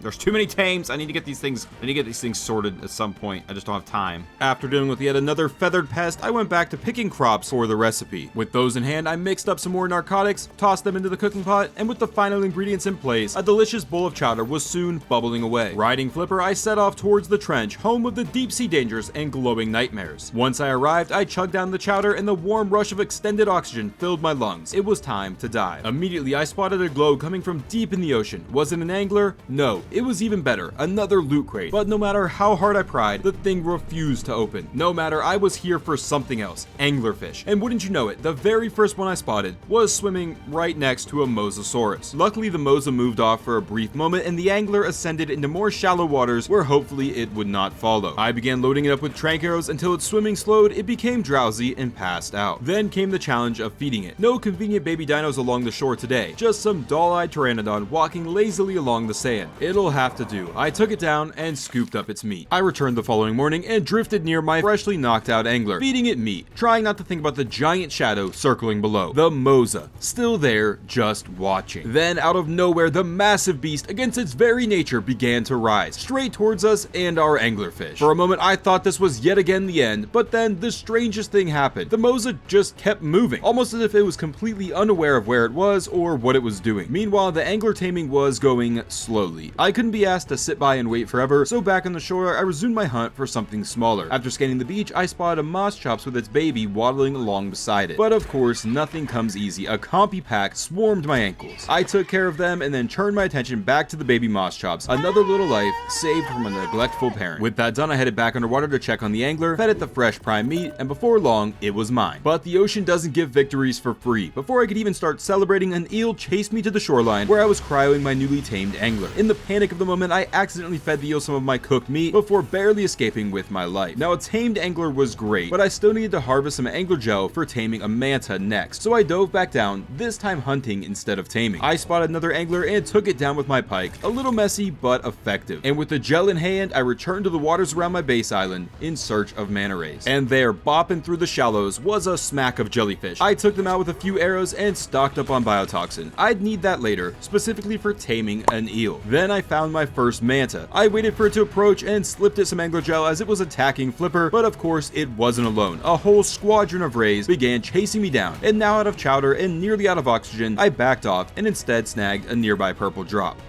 Beer! Oh, I needed that! Yes, that's awesome! Oh, that's Great! That's actually such a clutch find. Later in the night, I spotted another manta and tried again, feeding it mid-attack to kick things off when this time a piranha darted in for a little nibble. I dealt with the piranha easily enough, but in that moment noticed some surfactanists had moved in and made my manta their latest meal. I swam home frustrated but not empty-handed, releasing my newly tamed angler into the water pen and naming it Glowfin. Yesterday's manta mess still clung to me like the stench of dead fish, so I got to work early, brewing up more Lazarus chowder to help me breathe longer beneath the waves. My beer barrel had finally paid off too. My first batch of frothy success was ready. With supplies ready, I headed back out, hoping for better luck. I came across a squadron of mana, but the area was chaos. Too many creatures stirring up trouble to even think about taming. So I moved on, circling the blue obelisk island, and eventually I spotted some more manas. What followed was an underwater jousting match. Just me, my pike, and a flurry of angry rays. I thinned their numbers one by one until eventually I was able to feed my target. While waiting to feed it again, another squadron of manas arrived, like another wave of enemies in the video games I would play back home. I began taking them out one at a time, but the last few clung close to the one I was feeding, making it hard to strike them down. But patience and timing paid off. I finally lured the last straggler away and took it down. With the area quiet, I offered my chosen mana one last meal of angler gel, and at last, it was tame. With that complete, I still had some chowder in my lungs and a bit of nerve left, so I pressed on. I went searching for eels. Dangerous, yes, but I figured why not take a crack at it. I did find some in time, but they were not alone. They had a plesiosaur flanking them, and I decided now was not the right time. After days of skirmishes beneath the waves, I needed to secure what I'd fought so hard to tame, so I got to gathering, chopping trees, and smashing stones until my inventory groaned under the weight. With the resources in hand, I crafted a fresh set of stone gates and gateways, then using a mix of old and new, I reshaped the pen, expanding it to house my new aquatic additions. I moved Flipper and Glowfin in with relative ease, but the real challenge would be getting the mana moved in without killing it. I crafted its saddle, took a breath, and began carefully guiding it through the post. very slow, because Mantas are sketchy.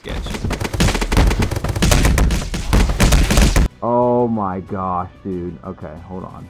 Yep, manta already almost died. I hate mantas, man. They are the worst. Needless to say, I needed somewhere with deeper water, and luckily, I found just the spot. A series of rocks with a decently deep pool of water in the middle. I began boxing in the gaps with my gates, but unfortunately there was still one gap big enough for trouble to slip through. So I plugged the hole with a foundation and then added some wooden gates to seal off the water's edge. It wasn't the most beautiful structure, but the mana was able to rest safely inside, and I named her Miss Ray. With the water pen secured, I set my sights back on land, specifically the area around the blue obelisk where I'd previously seen our next targets, the Gallimimus and Iguanodon. Naturally, the elusive patchy rhino, who had me previously exploring dangerous jungles to find it, was now casually strolling through these much calmer lands. Oh, look. Ha! Those bums spawned over here now. Oh, screw you, dude. No sign of a galley though. I climbed a cliff for a better view and spotted a yellow supply drop glinting on the beach below, and just beside it was an Iguanodon. I couldn't tame it just yet, but it was worth checking out. The drop didn't hold anything special, but at least the scouting paid off. Still, the galley had to come first. I left the Iguanodon for now and continued the search, grabbing another blue drop on the way. Hey, we're going after that soon. What the heck?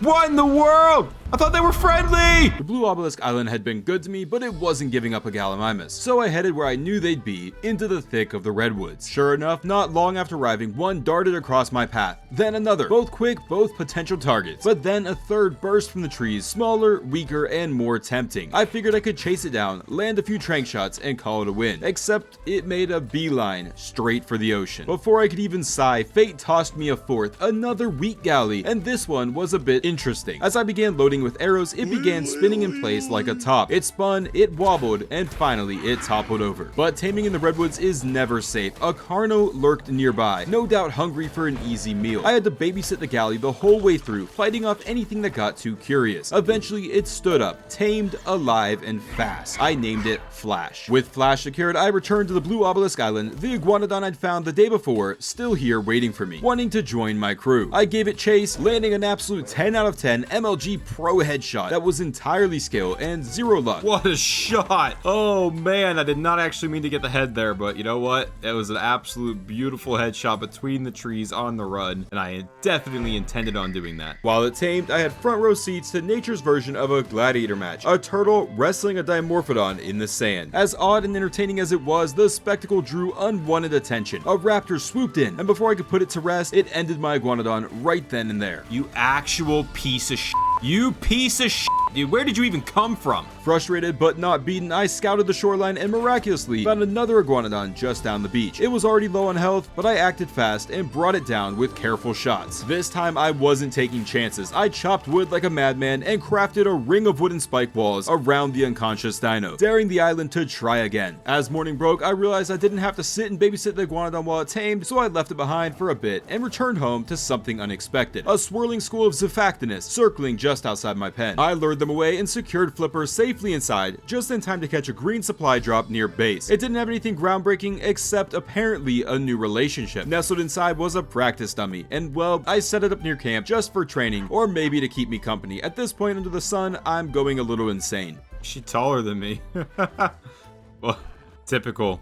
Just like in real life, my wife is taller than me. You love to see it. And she's sad and depressed. With my social life now involving stitched burlap, I mounted up on Flipper and headed out once again, this time north, back into the frozen breath of the Arctic. The Iguanodon had finished taming and could now be marked off the list, but more importantly, I could move on to my next tame, the Megaloceros. Not long after reaching the shore, I spotted one. It wasn't ideal, as females can't harvest thatch like the males, but she do. I bullied her, dropped her with tranks, and started laying spike walls for protection. That's when the wolves came. The whole pack, fangs bared, eyes gleaming, they let out a war cry to declare their intent. That brief moment gave me just enough time to shove myself between the deer and danger. I nearly lost Smokey trying to lead them away, running through the cold like my life depended on it, because it did. I brought them straight into a herd of mammoths. The first one didn't stand a chance, but the second one held its ground. It thinned the pack just enough to give me the break I needed so I could rush back and finish walling off the Megaloceros with spikes. With her secured, I moved on to look for my next tame, the mammoth. but preferably one who wasn't currently going to war with wolves. The first one I found was massive, a strong, impressive beast, but I wasn't in the mood for a multi-hour ordeal. Thankfully, a more modest mammoth wandered nearby. I waited until the two drifted apart and then lured the smaller one in. A few clean shots later, and it slumped to the cold ground. As night set in, I returned to find the deer now tamed, but the wolves hadn't gone far. They still prowled the area. The chase was on again as I lured them away from my newly tamed deer. After luring the wolves away, I doubled back to cryopod the deer. She'd made it through the night, and I wasn't about to let her fall now. The journey back to the mammoth wasn't peaceful. Predators kept testing my patience as I battled through them one after another, until finally I reached the spot where I'd left the mammoth, and to my surprise, it was still untouched. I tucked it in with a circle of spiked walls for safekeeping, and for a moment I thought about leaving it there to tame, figuring the walls would hold, but something told me to stay, and so I did. Eventually it rose, groggy but mine, and I named him Manny. With Manny now part of the tribe, I set out to collect the iguanodon I'd left behind. I gave it a name too, Smelly Thumbs. Fitting? Maybe. Maybe not. We would find out later tonight. From there, I returned to the opposite side of the Blue Obelisk Island, searching for my next tame, the Diplodocus. I had seen them here before, wandering innocently between danger and disaster. But today, the area was different. It was crawling with predators. No point in sticking around, I returned home to regroup, pulled out my newest batch of tames from their cryopods, and among them, the deer, who I named Jane. The following morning found me getting dirty, plucking citronal from the garden like a man who still believed in planning ahead. From there, it was a scavenger hunt through my storage. Sap, mushrooms, moss chop eggs, prime meat jerky, all of this for making some superior kibble, something worthy of the next few tames on my list. I sat by watching as it slowly cooked in the pot, but I got impatient. With the final batch still brewing, I pulled the wood out too early. The flame died just before the last piece could finish. Oh my gosh, it didn't finish cooking.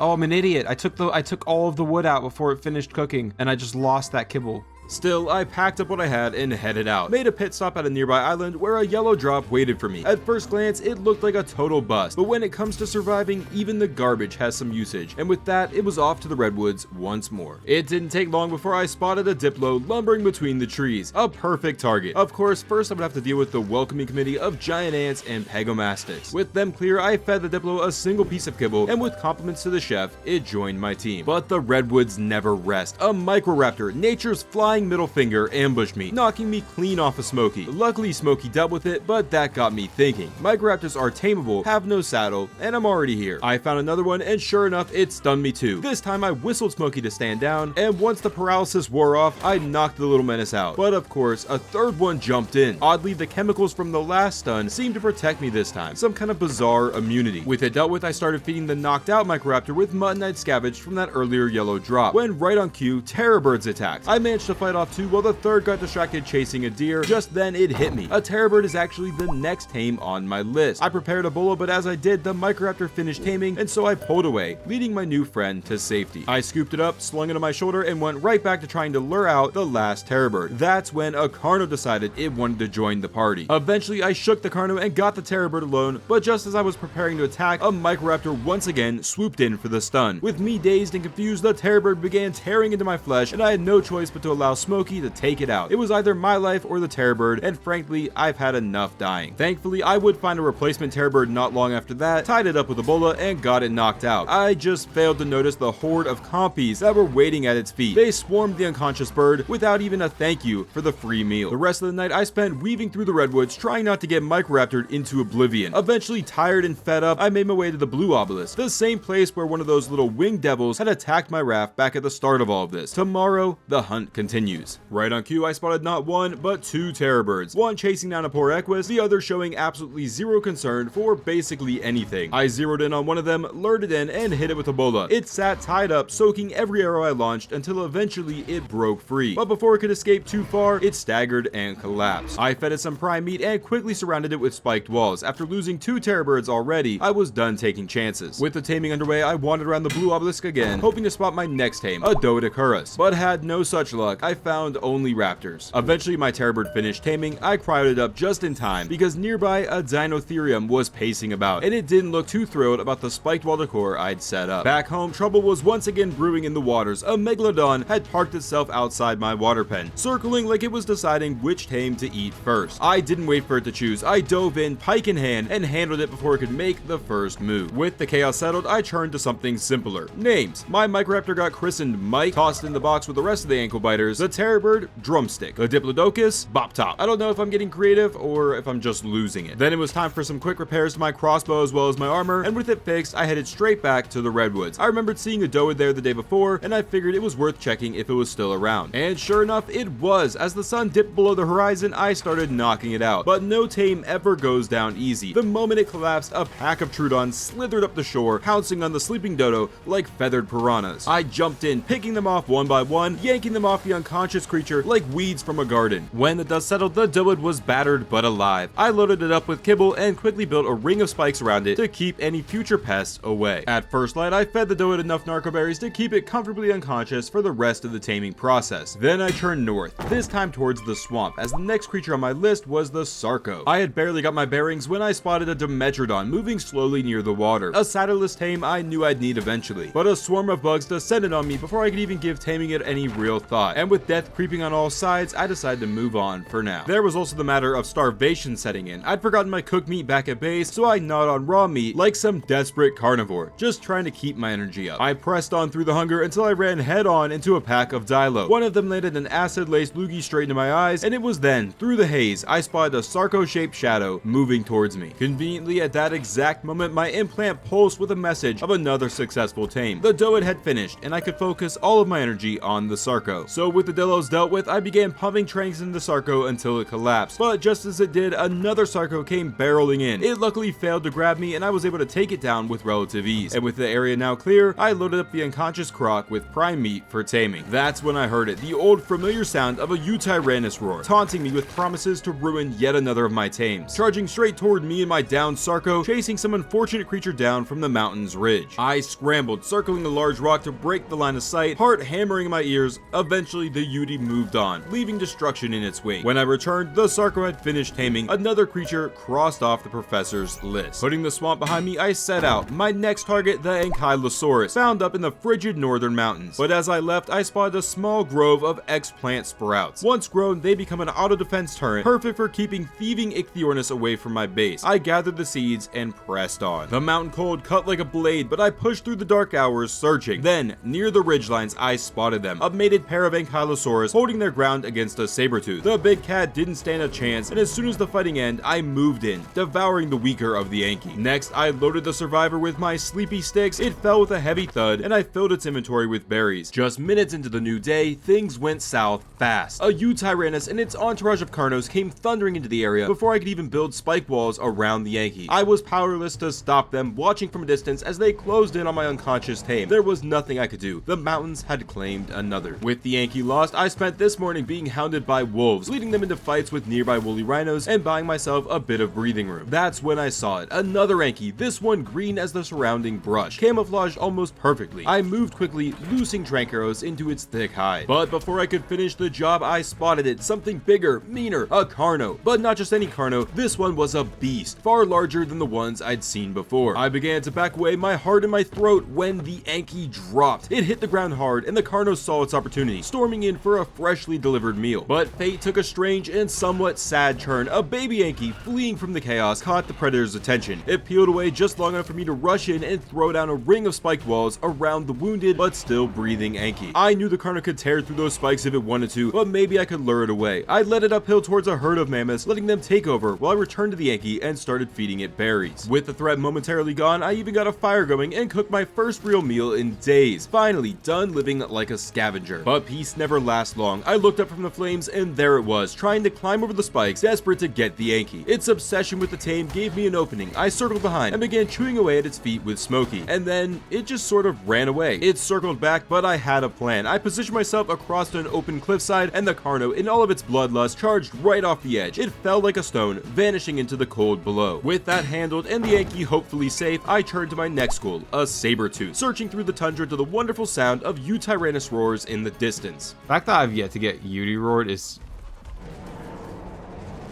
That is so ironic. The roar of the massive beast sent Smokey running, completely ignoring my commands. I held my breath, praying Smokey wouldn't throw us both off of a ledge. Thankfully, the effect wore off, and with no real damage done, I moved on, seeking quieter lands. Cresting a small hill, I ran into another wolf, and then I heard it. The growl of a saber-tooth. I turned, and sure enough, both it and the wolf were on my heels. The wolf lost interest, and I took my shot. A bullet stopped the cat in its tracks, and a few trank arrows later, it was down, and I quickly ringed it in with spikes for protection. Nearby, I saw a wolf pack with a youngling trailing behind. I struck fast and hard, taking out the whole pack to include the juvenile, which I harvested for prime meat I'd need for the saber-tooth. Now I just had to wait. Night fell. I huddled in the cold, listening to the distant Yudi roars echoing through the mountains. The roars seemingly grew closer with each bellow, and every second stretched longer than the last. Finally, the Anki finished taming. I rushed to the saber-tooth side, starving but still alive. I fed it the prime meat, and it tamed instantly. And as the night came to a close, I made my way back up the frigid slope to retrieve my Anki. On my way back down from the frozen peaks, I passed by that mammoth again. The massive, powerful one I'd seen before. For a moment, I considered taming it, but with no mejoberries in my pack and a little patience left for foraging, I let the idea fade like a breath in the cold. As I headed home, I kept my eyes sharp for the next tame on the professor's list, a pteranodon. The first flyer, and something that would drastically change my time here. I wanted a strong one, something that could carry me high above the dangers I'd grown far too used to on the ground. And after some searching, I found one, a beautiful white and orange PT circling gracefully above the beach. Then, the water exploded. A school of X-fish attacked me with relentless fury. I dodged through them, luring them into a nearby turtle to open a window for my escape. I thought I had them distracted, but I was wrong. They swarmed back, and in moments, Flipper was gone. Oh my gosh, they're back. Oh gosh! They just killed my frickin'... Oh my... My gosh. Are you kidding me? The professor had made it clear there was no continuing the list until I've replaced what I've lost. I would need to tame another dolphin before I could move on. But that didn't matter in the moment. I dove into the water, rage boiling in my chest, and went to war. No plan, no backup, just raw vengeance. One by one, I tore through the X-fish with my pike, painting the shallows red. You got this, you got this. Yeah! What's up? You boys want some? Yeah, what's up? Yeah, what's up? That's for Flipper!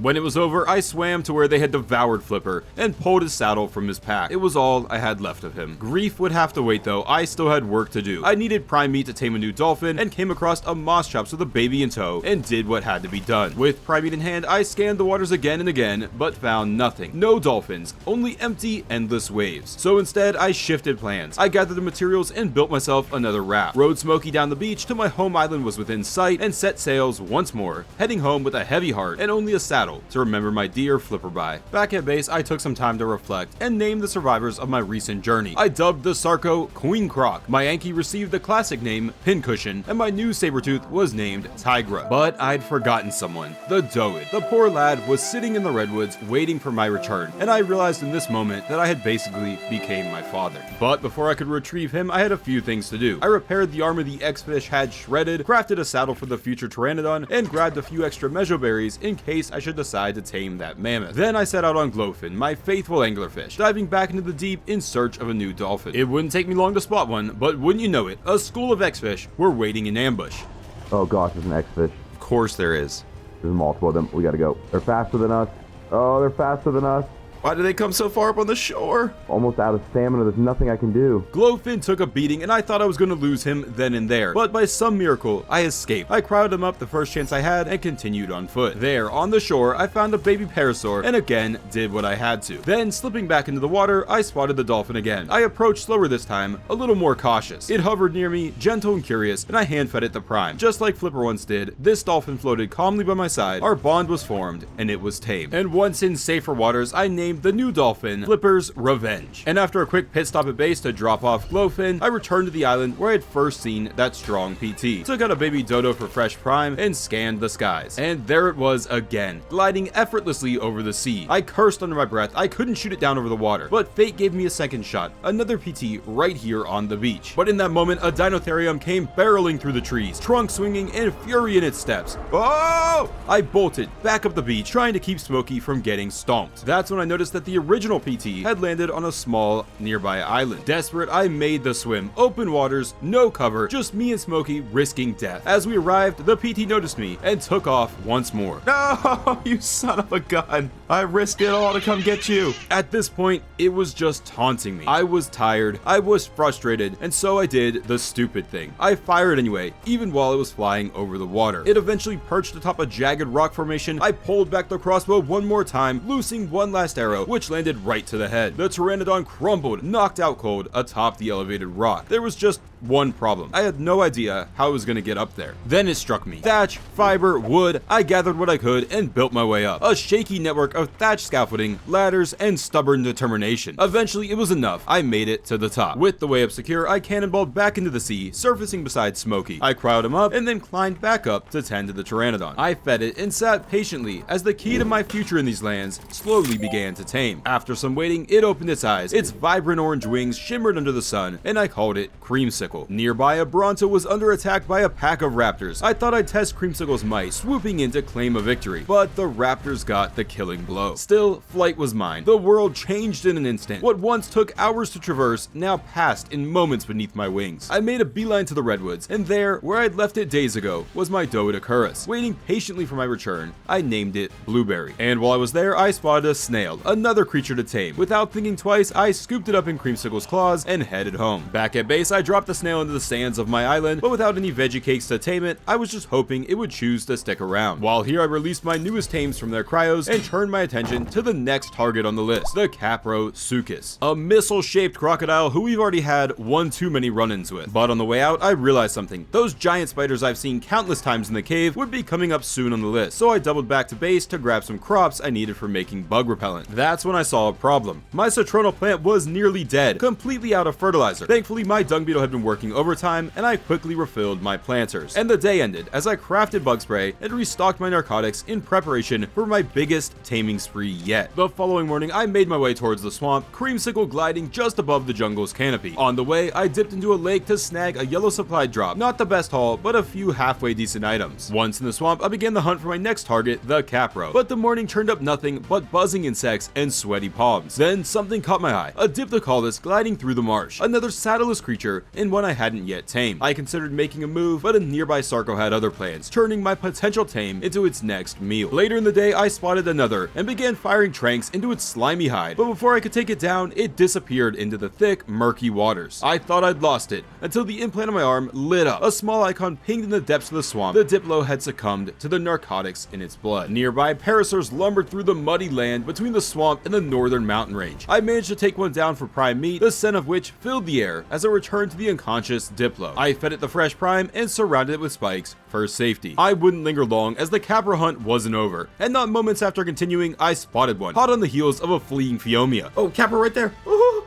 Capro! I moved in to get its attention with a few arrows, and it pounced. Its jaws locked around me, dragging me through the mire. I could barely move, barely breathe, but I managed to whistle Smokey not to attack. As it thrashed me about, I managed to send tranquilizer after tranquilizer straight down its throat. It went limp in mid-grapple, collapsing into the mud with a heavy splash. And so I gave it some of the leftover parasaur meat and surrounded it with spikes too. And as the night sky took over, both the Diplo and the Capro were mine. I trekked back through the mud the following morning, and not far in, I spotted two figures moving through the muck. A Beelzebufo, the next tame on the professor's list, and a Dimetrodon, another saddleless tame. I moved quickly, knocking out the devil frog, but soon realized the tame would drag on far too long. And with the Dinosuchus, the alpha predator of these waters, turning the swamp into chaos nearby, I couldn't risk it. As the giant croc crashed through the reeds, tearing apart anything foolish enough to cross its path, I knew I had to do something. I attacked on the back of Smokey, being sure to stay on the croc's backside and out of the reach of its massive, deadly jaw. The swamp seemingly thanked me for ridding it of this beast, as not long after, I found another frog. This one a bit easier to tame. It went down easy, I fed it, and built a perimeter of spikes to shield it from the swamp's hungry eyes. With that handled, I turned my sights back on finding the Dimetrodon, but the terrain betrayed me. The swamp dropped steeply, the land giving way to deep, murky waters thick with piranhas. They swarmed in seconds, ripping into Smokey as we struggled to escape. Somehow, we made it out, battered but breathing. Soon after our narrow escape, the frog had finished taming, and I departed the waters of the swamp for firmer ground, where, edging into the cold shadows of the mountains, I found another Dimetrodon lounging in the oddest of places. Nearby, I spotted a baby Phiomia darting through the cold, 2 Titanoboas slithering close behind. I couldn't let the baby go to waste. I took it down for the prime meat, handled the snakes, and then dropped the Dimetrodon with a few well-placed shots. It was a restless sleeper, tossing and stirring even while unconscious, so I stuck close, feeding it narcoberries until at last it accepted me as its own. So with several tames now in tow, I headed towards the spider's lair. When on the edge of the swamp, I spotted another parasaur wandering along the tree line. It wasn't next on my list. The spider was first, but it was next after that. So I lured the towering beast into the open, dropped it with a rain of tranks, and ringed it in with spikes like the others. It would starve in peace while I dealt with what came next. As the day turned over, I returned to a place I knew all too well, our old familiar cave. Riding in on Smokey, I was barely past the threshold when a gang of spiders poured out to greet me. We thinned out the group till one remained, but this one proved a little too strong for an attempt at taming. So deeper in the cave I went, brushing away webs until I spotted another spider lingering on its own. This one looked more promising. I doused myself in bug repellent, the bitter scent coating my skin and muting my presence. I crept low and careful, itching forward with spoiled meat in hand. The spider sat still, oblivious to my intentions, and ate the rotting meat straight from my hand. It wasn't perfect. More than once, I slipped on a wet patch of stone, startling the creature and forcing me to retreat and wait. But with enough patience, the spider accepted me. With the tame complete, I made a quick trip back to base, just long enough to toss out Smokey and free up a cryopod for transporting more tames. Then it was off again, flying back to check on the parasaur I'd knocked out the day before, as it was now the next tame on my list. Only when I landed did I realize I had made a careless mistake. I had accidentally dropped my entire stack of mejoberries. Frustrated but determined, I dropped to my knees and started picking berries by hand, stuffing one after another into my pockets until I had enough to feed the massive creature. And just like I'd hoped, the wait had paid off. Starved and ready, the parasaur tamed quickly. With another successful tame in tow, I set off for home, and during a routine stamina break, I touched down along the shoreline and right on top of a passing Mesopithecus, emerging from the jungle for some fun in the sun. Oh my gosh,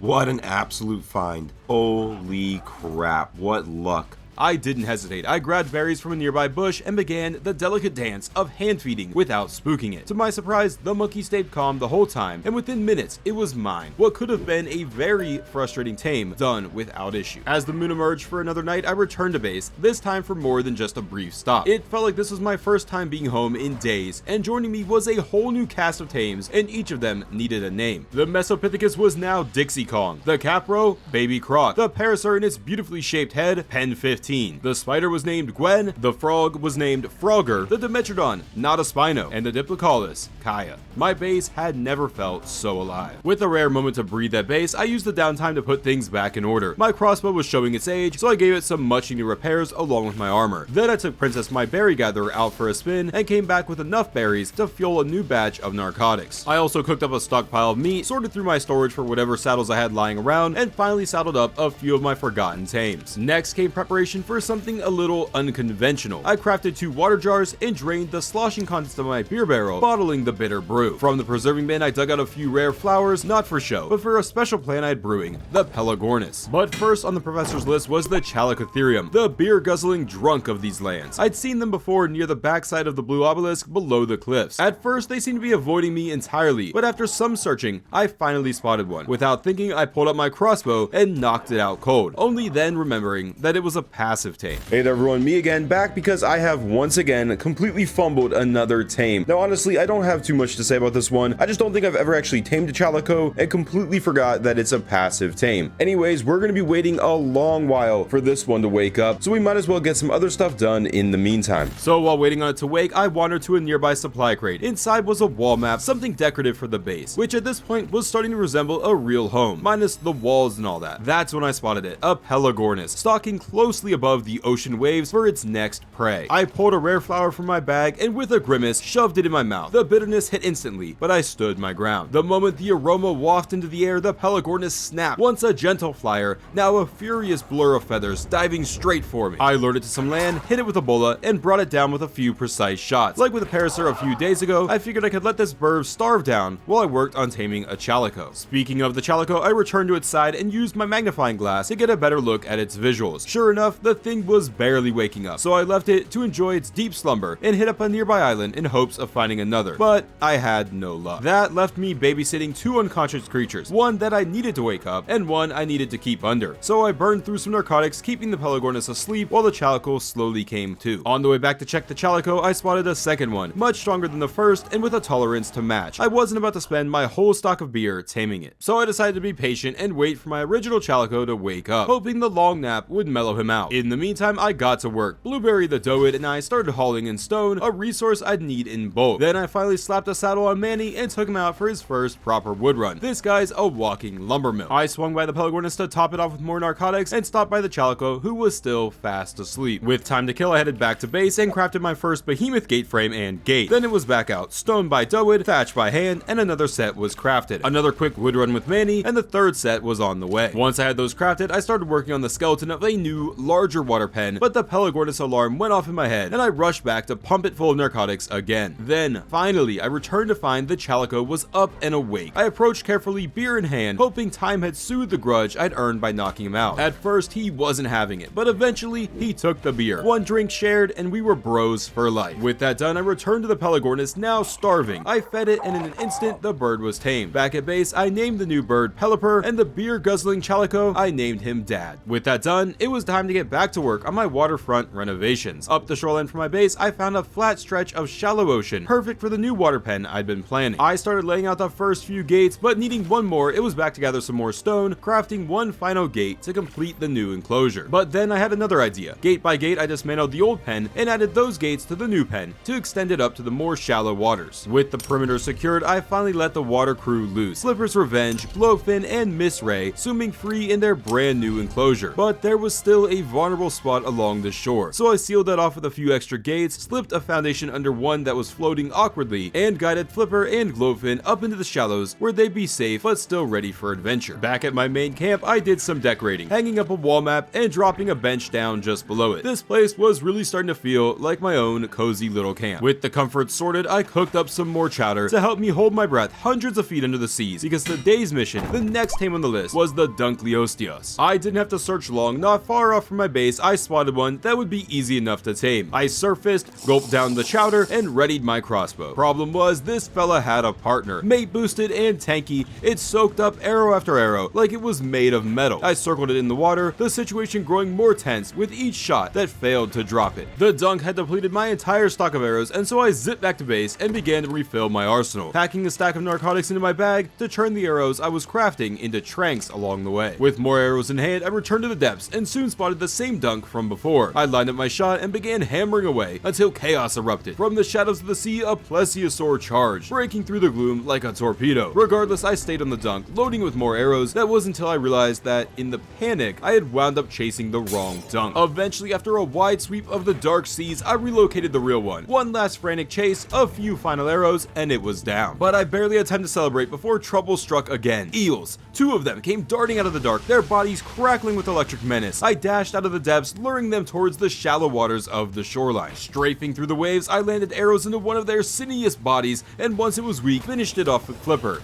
Only one remained now, so I parked Flipper along the shoreline and dove back into the fray. The eel approached quickly, shocking and biting Flipper. While Flipper tanked the shocks, I hand-fed the eel biotoxin. Slowly but surely, it calmed until eventually it was mine. Back on land, a baby dodo happened to be waddling along the beach just in time. I harvested it for prime meat and rushed it back to the dunk, who devoured it in seconds and tamed on the spot. With that, I had two new additions to the water crew safely stabled in the new pen. The eel would become Shocky Snake, and the armored juggernaut Metalmouth. And just as I was settling in for the night, something strange caught my eye. A box sitting on my raft, one I swore hadn't been there before. Curious, I cracked it open, and inside were a few fish baskets, and more importantly, a bundle of handwritten notes. The author, the professor.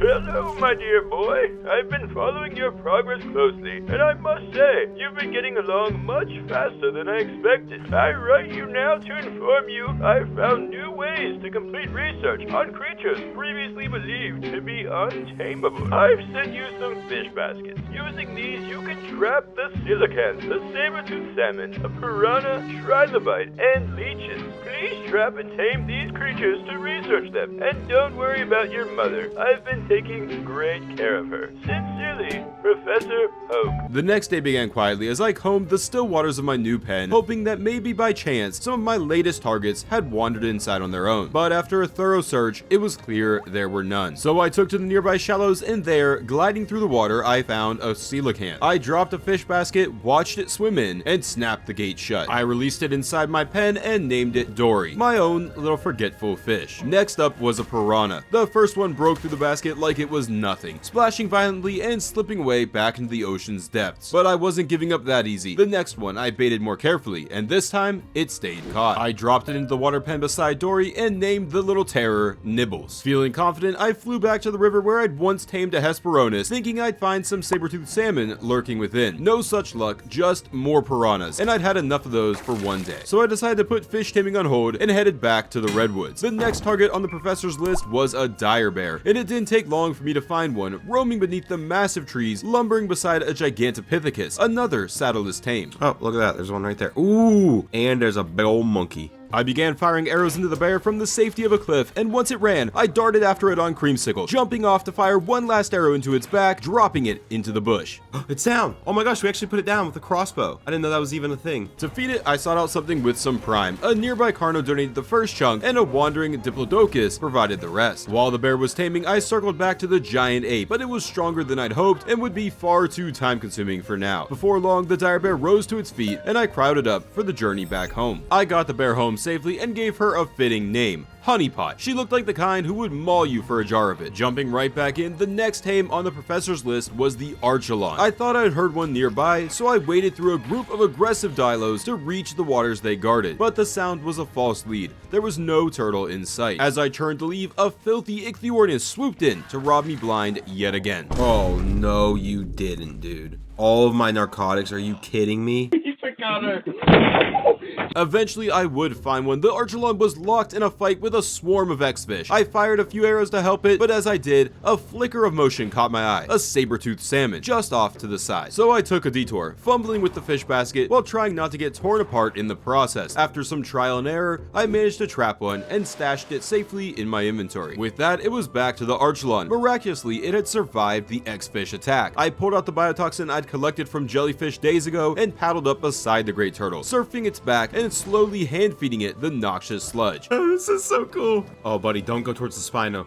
Buddy, turn around, friend. Surf's up, dude. Strange as it sounds, the Archelon didn't seem to mind. Eventually, it accepted me as a friend, and once home, I released it into the pen, and of course, named it Crush. The salmon joined it and was named Bearbait. But peace was short-lived. Across the river, a Spino loomed far too close for comfort. I couldn't let it remain that close to my base. With reckless abandon, I charged in on Smokey. We brought the towering threat down before it could cause any destruction. With that dealt with, it was back to the list, and next up on it was a Carno, and the redwoods were calling me again. Sure enough, I spotted one stalking the tree line, but before I could act, two Microraptors leapt from the underbrush, stunning me in a flash.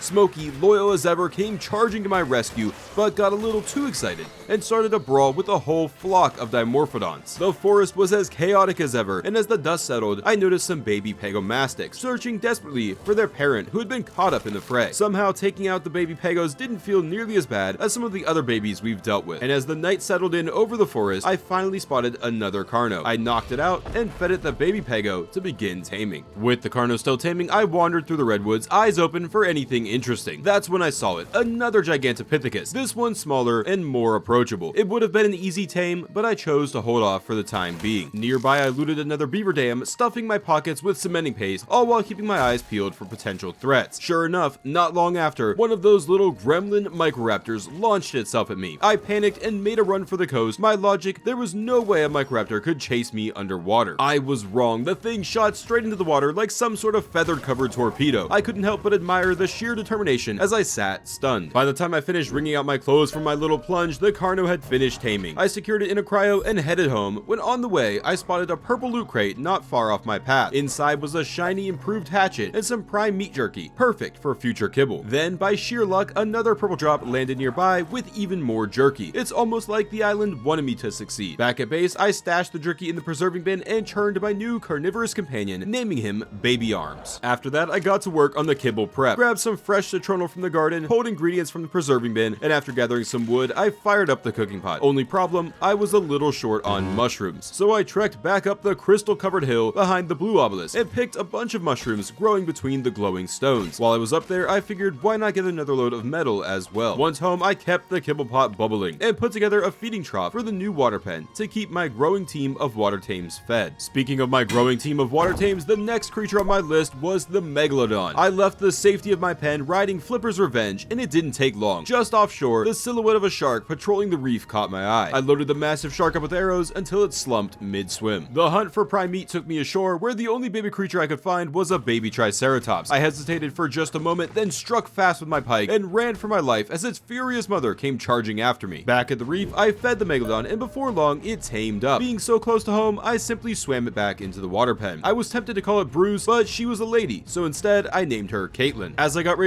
Oh, there's one right there. Oh, there's one right there too.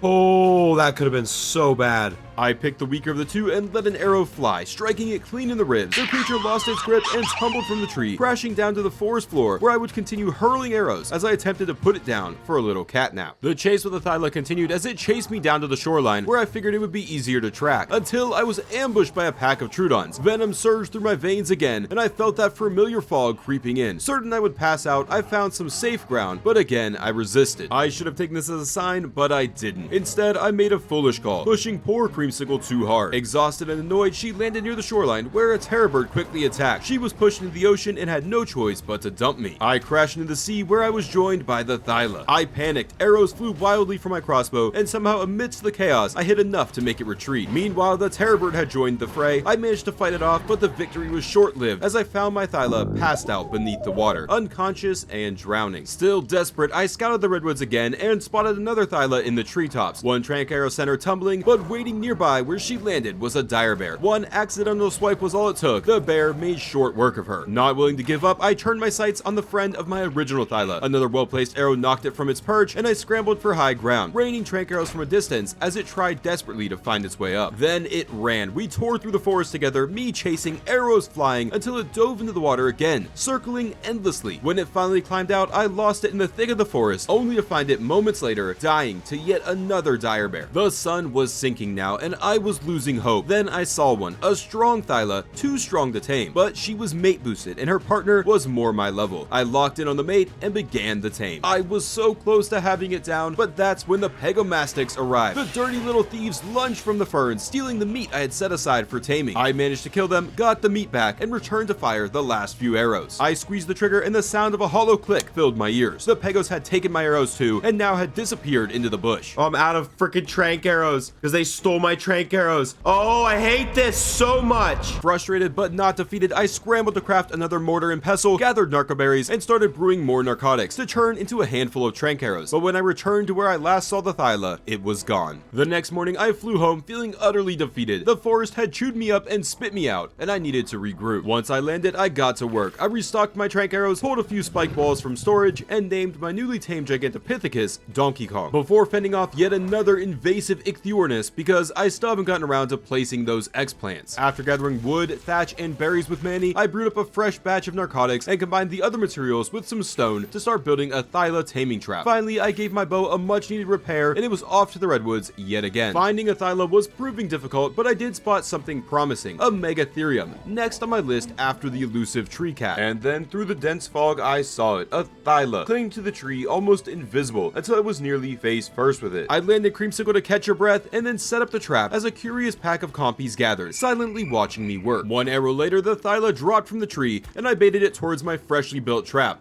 But halfway there, it got distracted by a snail of all things, and I took my chance. I began unleashing arrows into it, and finally it dropped. I rushed in to feed it some cooked meat and surrounded it with spiked walls, ensuring nothing would ruin this long-awaited moment. With the Thyla finally safe, I turned my focus back to the next tame on the list, the bug-eating Megatherium I'd spotted earlier. But it was now nowhere in sight, so I headed deeper into the redwoods, expanding my search. While letting Creamsicle catch her breath, a Microraptor dove from the canopy, claws outstretched, aiming to knock me off my perch. But I reacted fast, torpedoing into the sky, narrowly escaping the ambush. Eventually, I spotted what I believed to be the same Megatherium, but just as I was closing in, I realized the Thyla was about to finish taming. I rushed back, not wanting to miss the moment. Of course, no moment of joy comes without chaos. As I picked up the spike barrier, a Pego and a Terrorbird slipped through the gap and attacked. I held my ground and fended them off. Back in the Megatherium, I quickly set up a trap, lured the beast in, and began the knockout process. Right as it collapsed, I noticed a flock of Terrorbirds nearby and felt I had to take them out before something tragic happened. When the dust settled, I returned to the Megatherium to surround it with spiked walls, only to notice a compy gnawing on the unconscious sloth. I picked it off with precision and began feeding the sloth some prime meat, but fearing it might spoil too soon, I went after a nearby Diplo, diving beneath its belly with my pike and harvesting fresh prime for the tame. With the Megatherium secured, I turned my sights north to the frigid tundra. It was my first time venturing there on Creamsicle's wings, and soaring above the icy terrain gave me a chilling look at the dangers lurking below. Figuring it might be a bit safer, I returned to the area where I once tamed a Procoptodon, with the next target on my list being a woolly rhino. Soon enough, I found several, but they were all too strong to tame. Still, I needed their horns for a future tame, so I switched to riding Smokey and went full night mode, jousting the first rhino with my pike, bringing it down, and harvesting its massive horn. The next morning, my search led me into one of the most breathtaking places I'd seen yet, a lush underground lake hidden beneath the frozen world above, and nearby I spotted them, a whole herd of woolly rhinos, one of them practically begging to be tamed. I took out its companion to isolate it, then knocked it out clean. Making a short detour, I gathered mejoberries from the nearby ferns and returned to feed the beast, as at this point, the Megatherium had finished taming. While I waited for the rhino to chew through the berries, I passed the time by taking out every rhino I could find, harvesting their horns for future use, until eventually I got bored of waiting on the rhino, so I fed it a single superior kibble, which sure enough did the trick. The rhino tamed up shortly after, and I was on my way. I returned to the Megatherium, riled it up, and headed home, victorious with 3 new tames in tow. Once home, I promptly added a fireplace to my raft, which I had gathered out of a drop on the way. One more touch to cozify my growing base. And of course, my new tames needed names. The Thyla became Puss No Boots, the rhino was named Hairy and Horny, and the bug squishing sloth was titled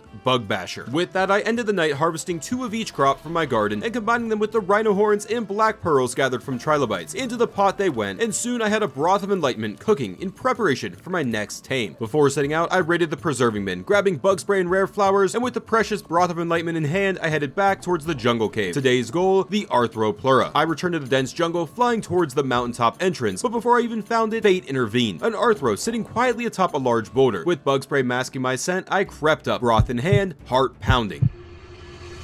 It worked. The Arthro drank straight from my hand, and just like that, it was tamed. But the joy lasted all of 2 seconds. A pack of raptors burst through the trees, tearing into me and the bug. I fought tooth and nail, but in the madness, my brand new Arthro was killed. No!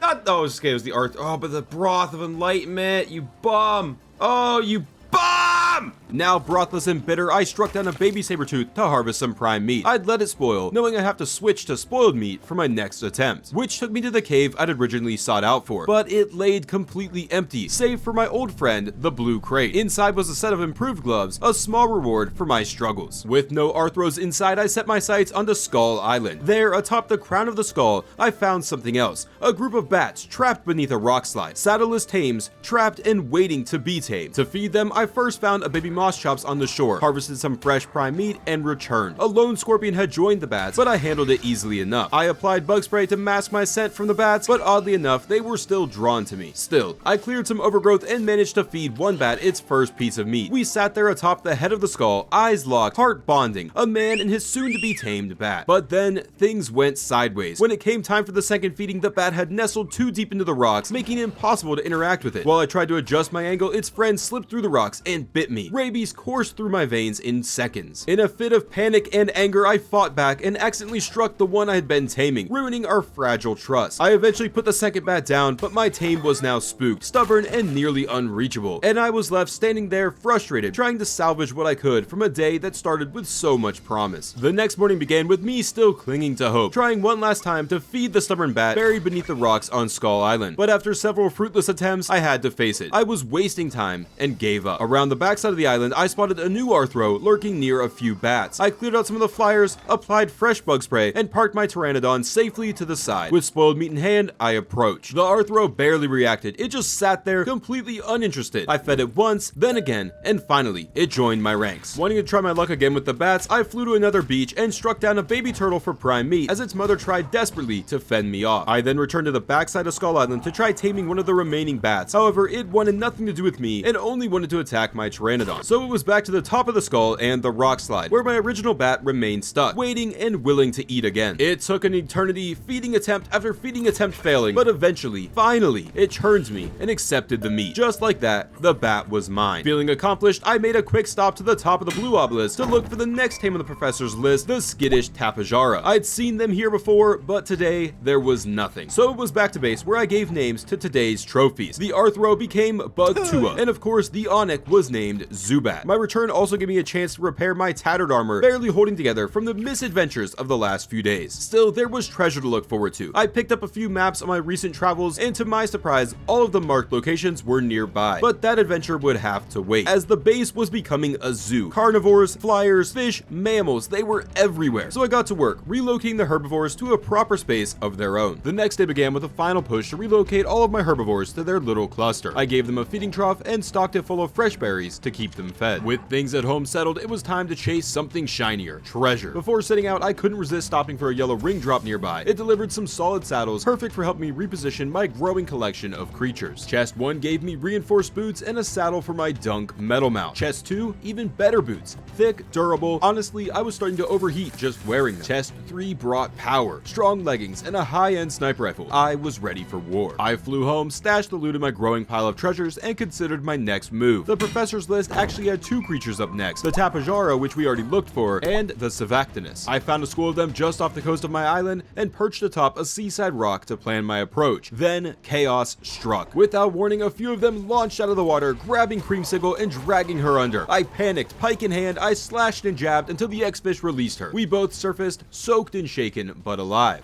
Holy crap, Creamsicle, that was almost bad, bud.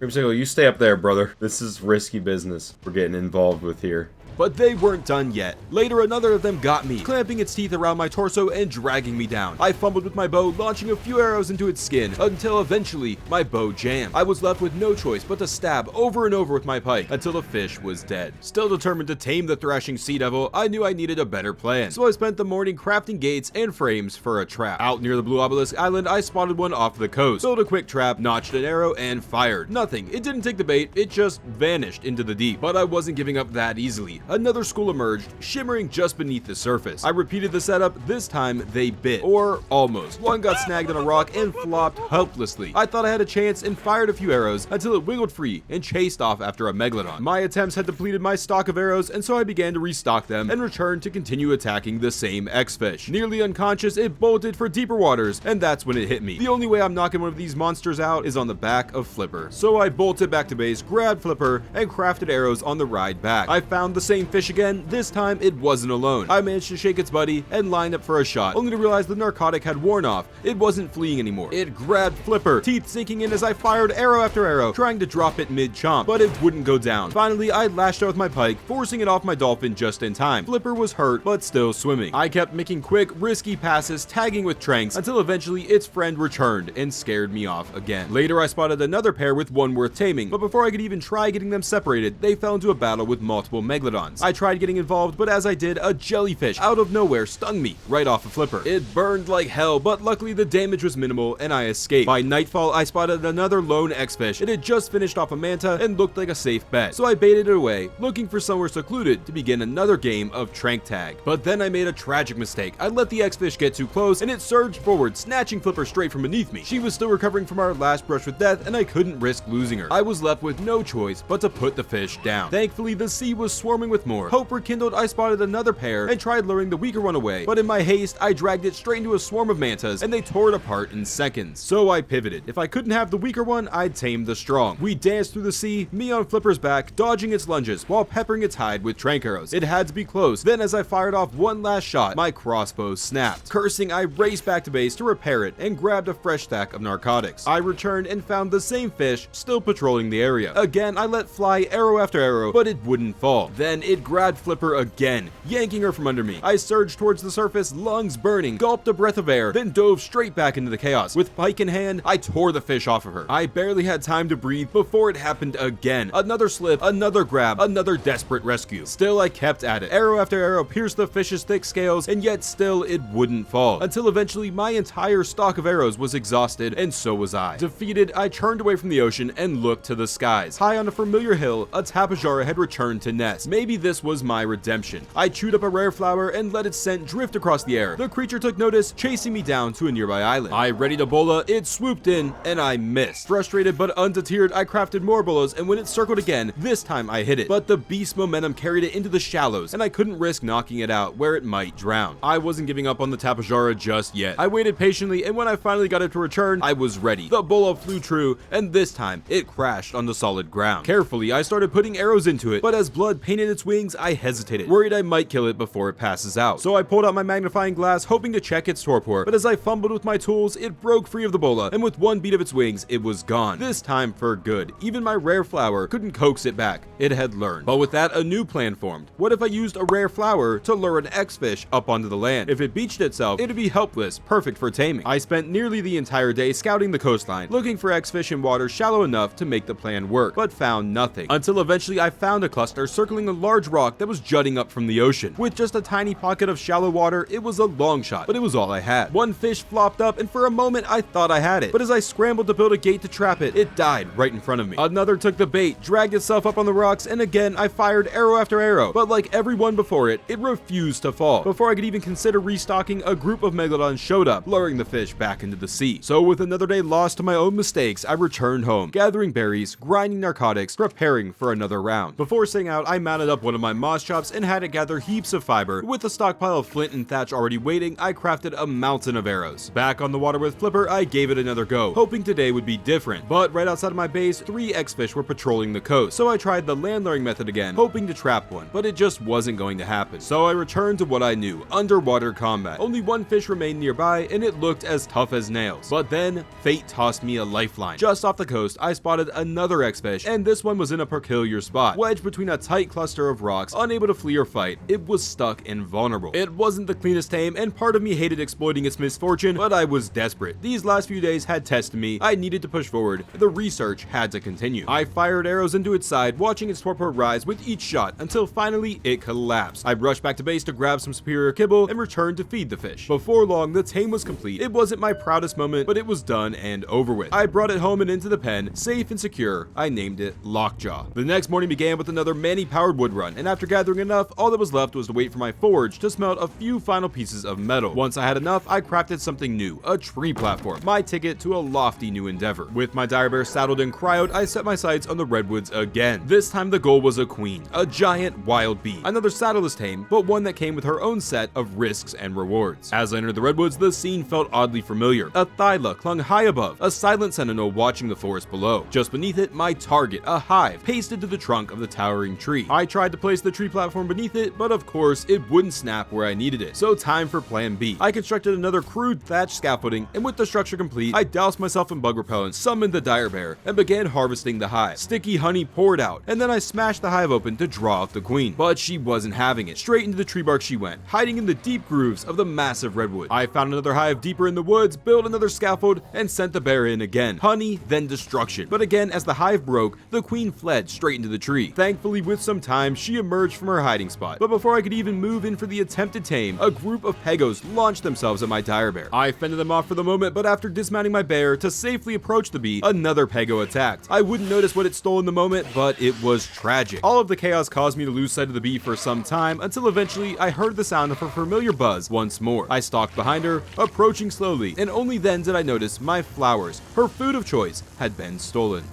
The pego stole my rare flowers. Are you freaking kidding me? Stripped of rare flowers but not of resolve, I remembered where I was, the redwoods, and that means beaver dams. Inside of them, a fresh handful of rare flowers. Armed with more flowers, I returned just in time to find the bee drifting downwards off of the cliffside and towards the water. She began to cross the lake and panic set in. I dove in after her. Stroke after desperate stroke, I tried to close the distance, but her wings were quicker than my arms, and she hovered just beyond my reach. All the while, the scent of bug spray clinging to me began to fade. If it wore off, she'd flee for good. But then we hit land. Just seconds before the spray wore off, I reached out, flower in hand, and she consumed it. Got it! Oh my gosh, that was clutch! Holy crap! With literally like 20 seconds to go.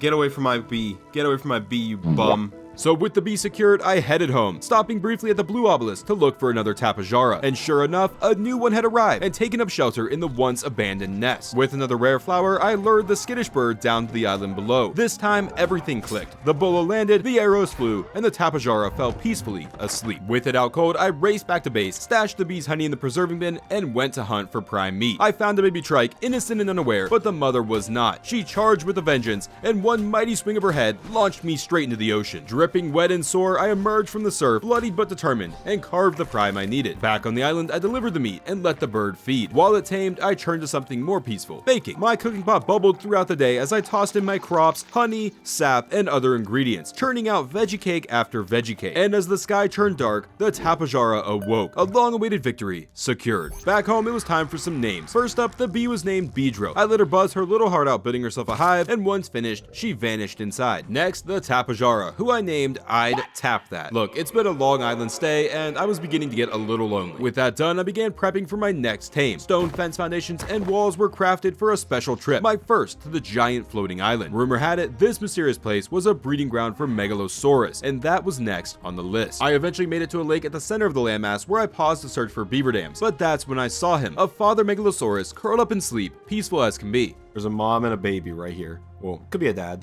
It's a dad and his child. A single father. You don't see that too often. I tiptoed in and tried building a trap around him, but the clinking of stone woke the beast, and with a roar, he charged. Luckily, some nearby beavers caught his attention, and a fight broke out. I would have to join in just to keep him alive. After the chaos, I knocked him out beside the lake and offered him some baby beaver I had harvested in the fight. To ensure a good supply of prime, I took out his baby as well, but my wolf was a little overeager, leaping in for a bite and accidentally nipping the unconscious father. Fortunately, it was just a graze. So now, with the megalo taming, I started scouting the floating island for another future tame, the Ceratosaurus. These beasts couldn't be tamed the traditional way. They required something far more exotic, hemogoblin cocktails, brewed from their own spines and used to seduce them. So I went hunting for the remainder of the day until night fell and the nocturnal by nature Megalosaurus stirred awake, shaking off the drugs I had pumped into it. With nothing more I could do until dawn, I continued my Cerato hunt. I spotted one that was leaping off the ledge of the island, tumbling thousands of feet off the cliff to the water below. It somehow survived the plunge, only to be immediately eaten by a megalodon. I floated Creamsicle just above the water's surface,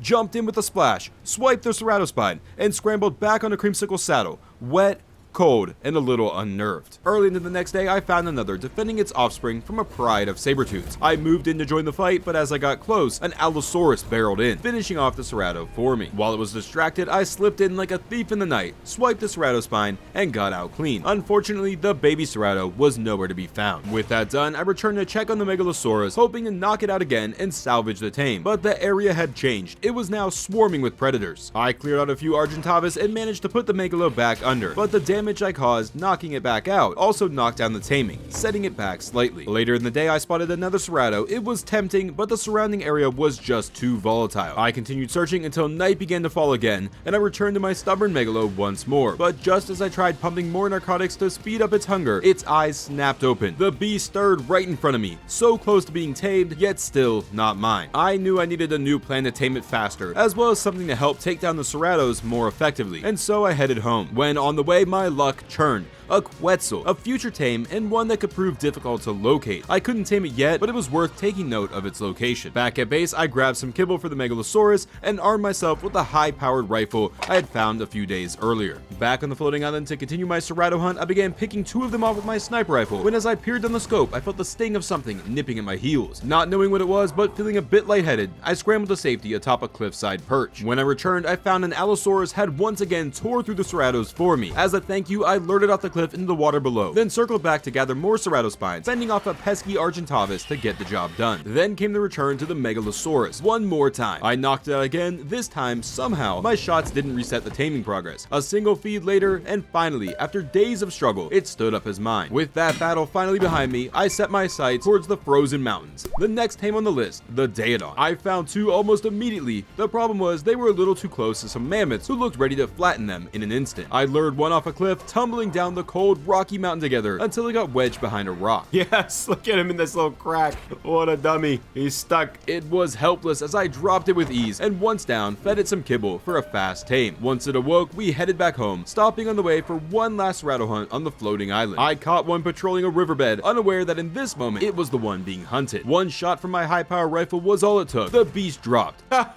One shot, baby. And I recovered its precious spine. With that, it was back to base where I officially welcomed the newest recruits, Porky the Daedon and Sleepy Boy the Megalosaurus. And then I got to work crafting a saddle for my recently tamed X-Fish and cooking up some more chowder as another ocean expedition loomed on the horizon. And so with the following morning came Lockjaw's first outing, and our mission was simple: find and tame the next creature on the list, the Basilosaurus. It took longer than expected to locate one, but eventually I spotted one gliding between Skull Island and the edge of the redwoods. Of course, it wasn't alone. A swarm of mantas patrolled its side like bodyguards. I pulled them away and dealt with them, only to find an X-Fish had moved in to attack the Bassie. I cleared it off as well, and with the coast clear, I found a nearby island crawling with baby dodos. I flopped Lockjaw right up onto the land and took them out. I could only imagine the horror they must have felt seeing this massive fish leaving the water to attack them. Then as I re-entered the water, I spotted another Bassie floating calmly just below the island. It would make for an easier tame. I just first had to clear out its mana escorts. I tried handling the manas the same way as before, but things turned ugly fast. Lockjaw was taking serious damage. So instead of fighting, I baited the manas far out to sea, circled back, and found the Bassie alone and waiting. While waiting for it to get hungry again, I tended to Lockjaw's wounds, but with me distracted playing nurse, another X-Fish showed up, attacking the Bassie and messing up the tame. I took it out and restarted the whole process. Eventually, the Bassie began to feed again, and when it did, it didn't stop. Moments later, it was mine. We swam home, flopping Lockjaw proudly across the beach, right into the pen. I released my newest aquatic ally and gave her a fitting name,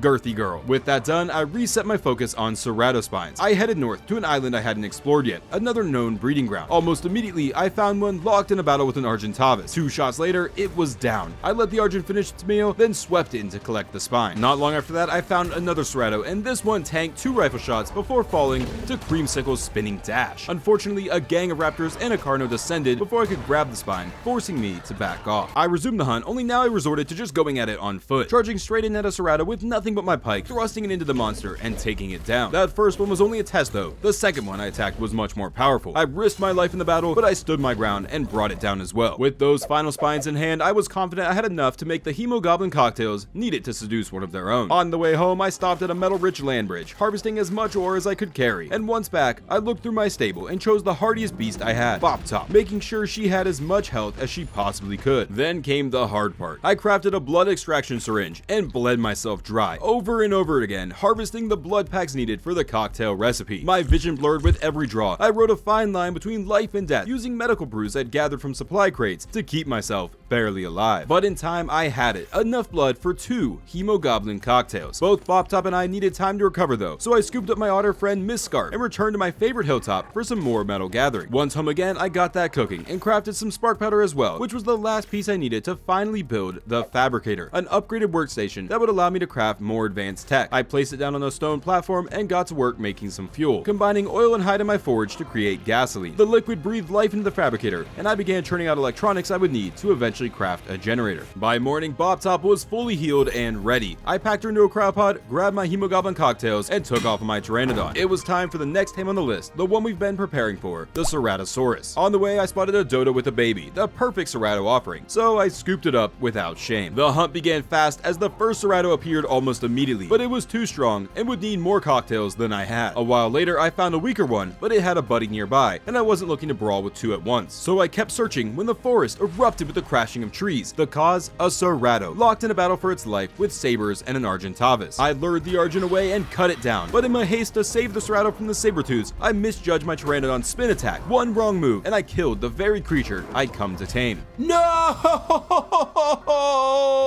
Oh my gosh, dude, are you serious? What a dumb move.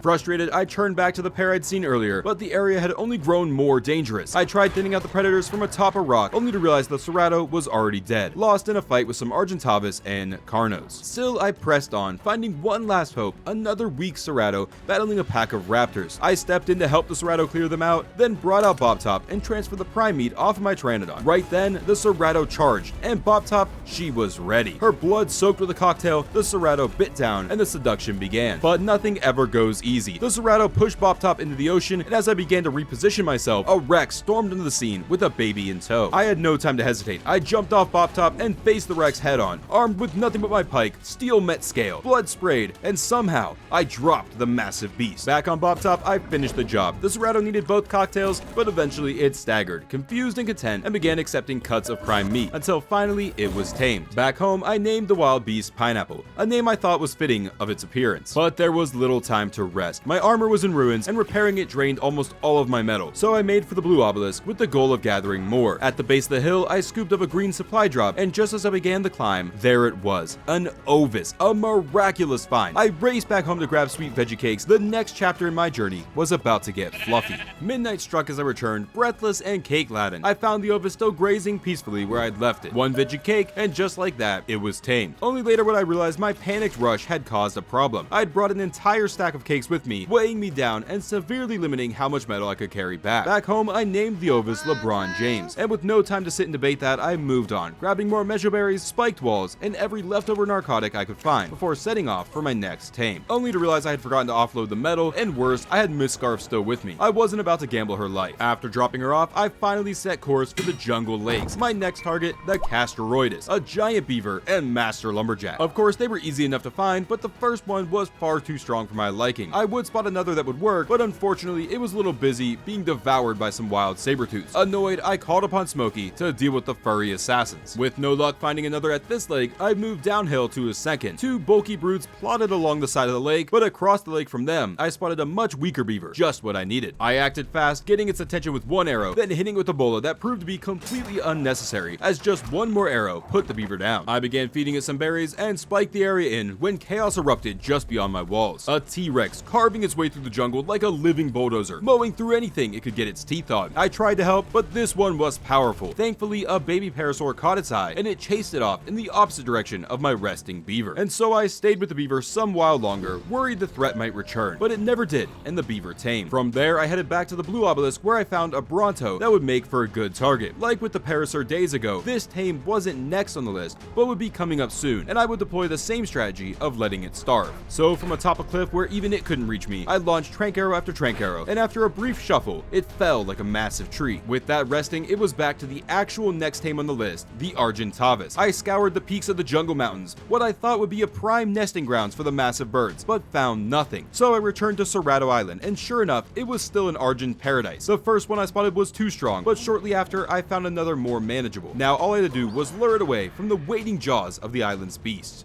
After a long chase, I finally managed to bait the Argentavis to the metal-rich land bridge. 2 clean shots to the face, and down it went in a cloud of feathers. While waiting for it to starve, I wandered to a nearby island, where I spotted something so small, I nearly mistook it for a rock. A compy hatchling, barely the size of a stone. I harvested it for prime meat, then rushed back to the Argent, who tamed in record time. Next, I returned to the Bronto to feed her berries. Much like every woman in my life, what I had to offer left her unsatisfied. But luckily, she had been waiting a while, and with enough berries, she was tamed. With 3 new companions in tow, I returned home. The towering Bronto I named Littlefoot, the wood-chopping beaver Norbert, and the graceful Argent Silverwing. Then with chowder packed and ambition ignited, I headed out to sea. The next target on my list, the Plesiosaurus, a deep sea terror we've already had a few run-ins with. As usual, one found me before I found it. But before I could get a good look, I was running out of oxygen. I surfaced, took a deep breath, and dove again. This one though was far too powerful. Eventually, I spotted a better match. I surfaced to chug some chowder, then dove again to begin the battle. It was a dance. I darted in and out, firing tranquilizer shots whenever I had a clean pass. Slowly, it began to flee, then collapsed, drifting into the seaweed like a submarine powering down. Just as it did, two of its friends arrived seconds too late to save it, but not too late to try avenging it. I managed to shake them and surfaced once more in search of its meal. On the shore was a dodo and her baby. I took out the baby silently, unnoticed, but just as I turned to leave, Flipper, my aquatic mount, gave me that hungry look. With a sigh, I turned back and downed the neglectful mother. It's survival of the fittest out here, and Flipper needed to eat. Back in the depths, I fed the Plessy the prime meat, and before long, it was tamed. We just had one problem. It was too big to release inside my ocean pen. I had a solution though. I tossed it out in the open water and had it simply follow me inside, nudging its way in alongside its new friends. And once secured, I named her Nessie. There was no time to celebrate though. I still have plenty of tames left to secure. So as the night was ending, I departed my base, and just across the water, I spotted two Therizinosaurus, one of which will be an ideal target when it comes time to tame them. But before I could get to that, first came the next tame on my list, the Allosaurus. And luckily, I knew just where to begin my hunt for one, the floating island, one of their known nesting grounds. Riding high on Creamsicle, I soared through the thick jungle canopy when sure enough, I spotted one. Unfortunately, it was not alone, and before I could get them separated, both of them made the decision to leap off the island entirely, diving into the water below. I followed them down on Creamsicle and found one of the Allos struggling against the tide as a Megalodon tore into the other. I tried to lure it to dry land, but it tired out. Its legs stopped kicking, and it drowned right before my eyes. The next one I found wasn't any luckier. It was locked in a battle with a Dimorphodon when out of the trees came a Cerrato, snarling and charging. I could only watch, helpless, as yet another Allo fell before I could even try taming it. I checked every place I knew. Back to the lake, nothing. Then higher, to the very peak of the floating island. That's where I saw it. A Rex, but not just any Rex, a Titan, larger than any I'd seen before. It rolled over the island's peak, and I didn't dare to challenge it. Nearby though, I found what I was looking for, a whole gaggle of Allos. Finding one alone would have been preferred, but this would have to do. I scanned the group, pick out the weakest amongst them, and started peppering it with trank arrows from the safety of a cliff. The others took notice, and one by one, I lured them off the side of the island, thinning the pack. But then, the one I was targeting made a sudden leap as well, vanishing off the cliffside. It landed below, but not for long. A pack of saber-tooths made short work of it before I could intervene. Climbing back up, only one Allo remained. A bit stronger than I'd hoped, but it would have to do. I began the tranquilizer barrage once more, safe from the edge of the cliff. Each shot brought it closer to collapse, and eventually it turned and fled. A clear sign it was nearly down. The chase was on. Across the entire top of the island, I pursued it, launching arrows whenever I could land a shot, but it just refused to drop, and then I lost it. I searched all around the top of the island, but it was nowhere to be found. That's when I peered down through the massive hole in the center of the island, and there, it was calmly bathing in the river below. The Allo found itself stuck on a cliff off the ledge of the waterfall, and this gave me the chance to land a few more shots until its vision began to blur, and in its subdued state, it slipped right off to the river below. Right next to where it landed was one of those large, intimidating raptors. For a moment, my heart sank, but to my surprise, the Allo just sort of stood there, soaking arrows as I launched them from a safe distance, until finally, it collapsed. Deep in the nearby woods, a baby saber-tooth wandered aimlessly. I swept down with Creamsicle, plucked it up from under the trees, and dropped it near the sleeping Allo. As it flailed in the river, I ended its short life with a thrust of my pike and fed its meat to the Allo. I surrounded the site with spiked walls and left it to tame. Back near home, something familiar caught my eye. The Therizinosaur I had seen days ago was still here. No time to waste, I opened fire, chasing it across the beach until at last it collapsed in the sand. I raced back to base, mounting Manny to collect all the narcoberries I could. This one would be a light sleeper. As I returned to the Theri, my heart broke as I noticed its offspring standing nearby, waiting for its father to wake. But just then, I felt a subtle ping in my arm. The Allo had tamed, and I could begin feeding the Theri. It began taming, and I sat with it a little while longer, waiting till it was nearly awake, only to keep it under longer with the narcoberries Manny had gathered. That's when another Theri showed up, perhaps angry or disturbed by what it saw. I didn't wait to find out. I led it away up the beach, circling back quickly to spike in the sleeping one before anything else could interfere. With that sorted, I returned to the river where I had left the Allo to retrieve my newly tamed beast. And as the Theri continued to tame, I set my sights on the next tame on my list, the Gigantoraptor. With that in mind, I headed towards the blue obelisk, where I had first seen them during the early days of my journey. I pushed through the dense underbrush near the obelisk, eyes peeled for feathers and nests. Then, there it was, a Gigantoraptor mid-battle with what sounded like a pesky Pego. But more importantly, the nest was intact and the baby was alive. Just as I spotted the chick, my my Therizinosaur tamed, and so with that, I flew home to prepare for one of the strangest tames yet. According to the professor's notes, you don't tame an adult Gigantoraptor, you earn the trust of its child, and the only way to do that, distract the parent long enough to sneak into the nest and imprint on the chick. So I packed all of my fertilized Mosschops eggs and ghillie armor I could find and returned. At the nest, I began scattering the eggs, an irresistible buffet for the adult. But I jumped into the nest too early. A screech echoed through the trees, and the mother came charging, claws slashing. I sprinted through the forest, down the beach, and into the water. Only once submerged did she stop the chase. Attempt number 2, she hungrily pecked at one of the scattered eggs. I crept in the nest and made my move. The baby danced a little dance, and I mimicked its moves, earning a little bit of its trust. But I overstayed my welcome, and Mama returned to once again chase me down to the beach. This pattern would repeat all day. I would return to the nest as the mother was distracted, dance with the child, and she would return to shoo me away. But I was persistent, and finally, after countless distractions and narrow escapes, I danced with the baby one last time, and we were officially friends. Back at base, I pulled my Allosaurus from the cryo and named him Alan Grantosaurus. Then gently let the baby Gigantoraptor out of its pod and gave it a name as delicate as the bond we formed, Little Dove. I then hand-fed her plenty of food to keep her eating through the early stages. This was more than just another tame, this was a young life entrusted to me. Early into the next day, I hit the fields once again with Manny for another berry run. My supply of narcotics was running low and I needed to restock. While those brewed away, I fetched the newly tamed Therizinosaur and introduced her to the rest of the team under the name Toe Tickler. While poking around the smithy, I spotted a few leftover metal structure pieces. Not enough for a real build, but I couldn't resist. I pieced them together into something resembling abstract art, admired it for a beat, then demolished it for the scrap metal. With new trank arrows in my quiver and a saddle crafted for Alan, who I hoped might outclass Smokey, I set out towards the blue obelisk, checking for a Spino we'd seen before, but there was no sign of it. I figured it had wandered off or it maybe been taken out. So I followed a river inland to another spot where I saw a Spino way back at the start of my journey, but again, the Spino watching over these lands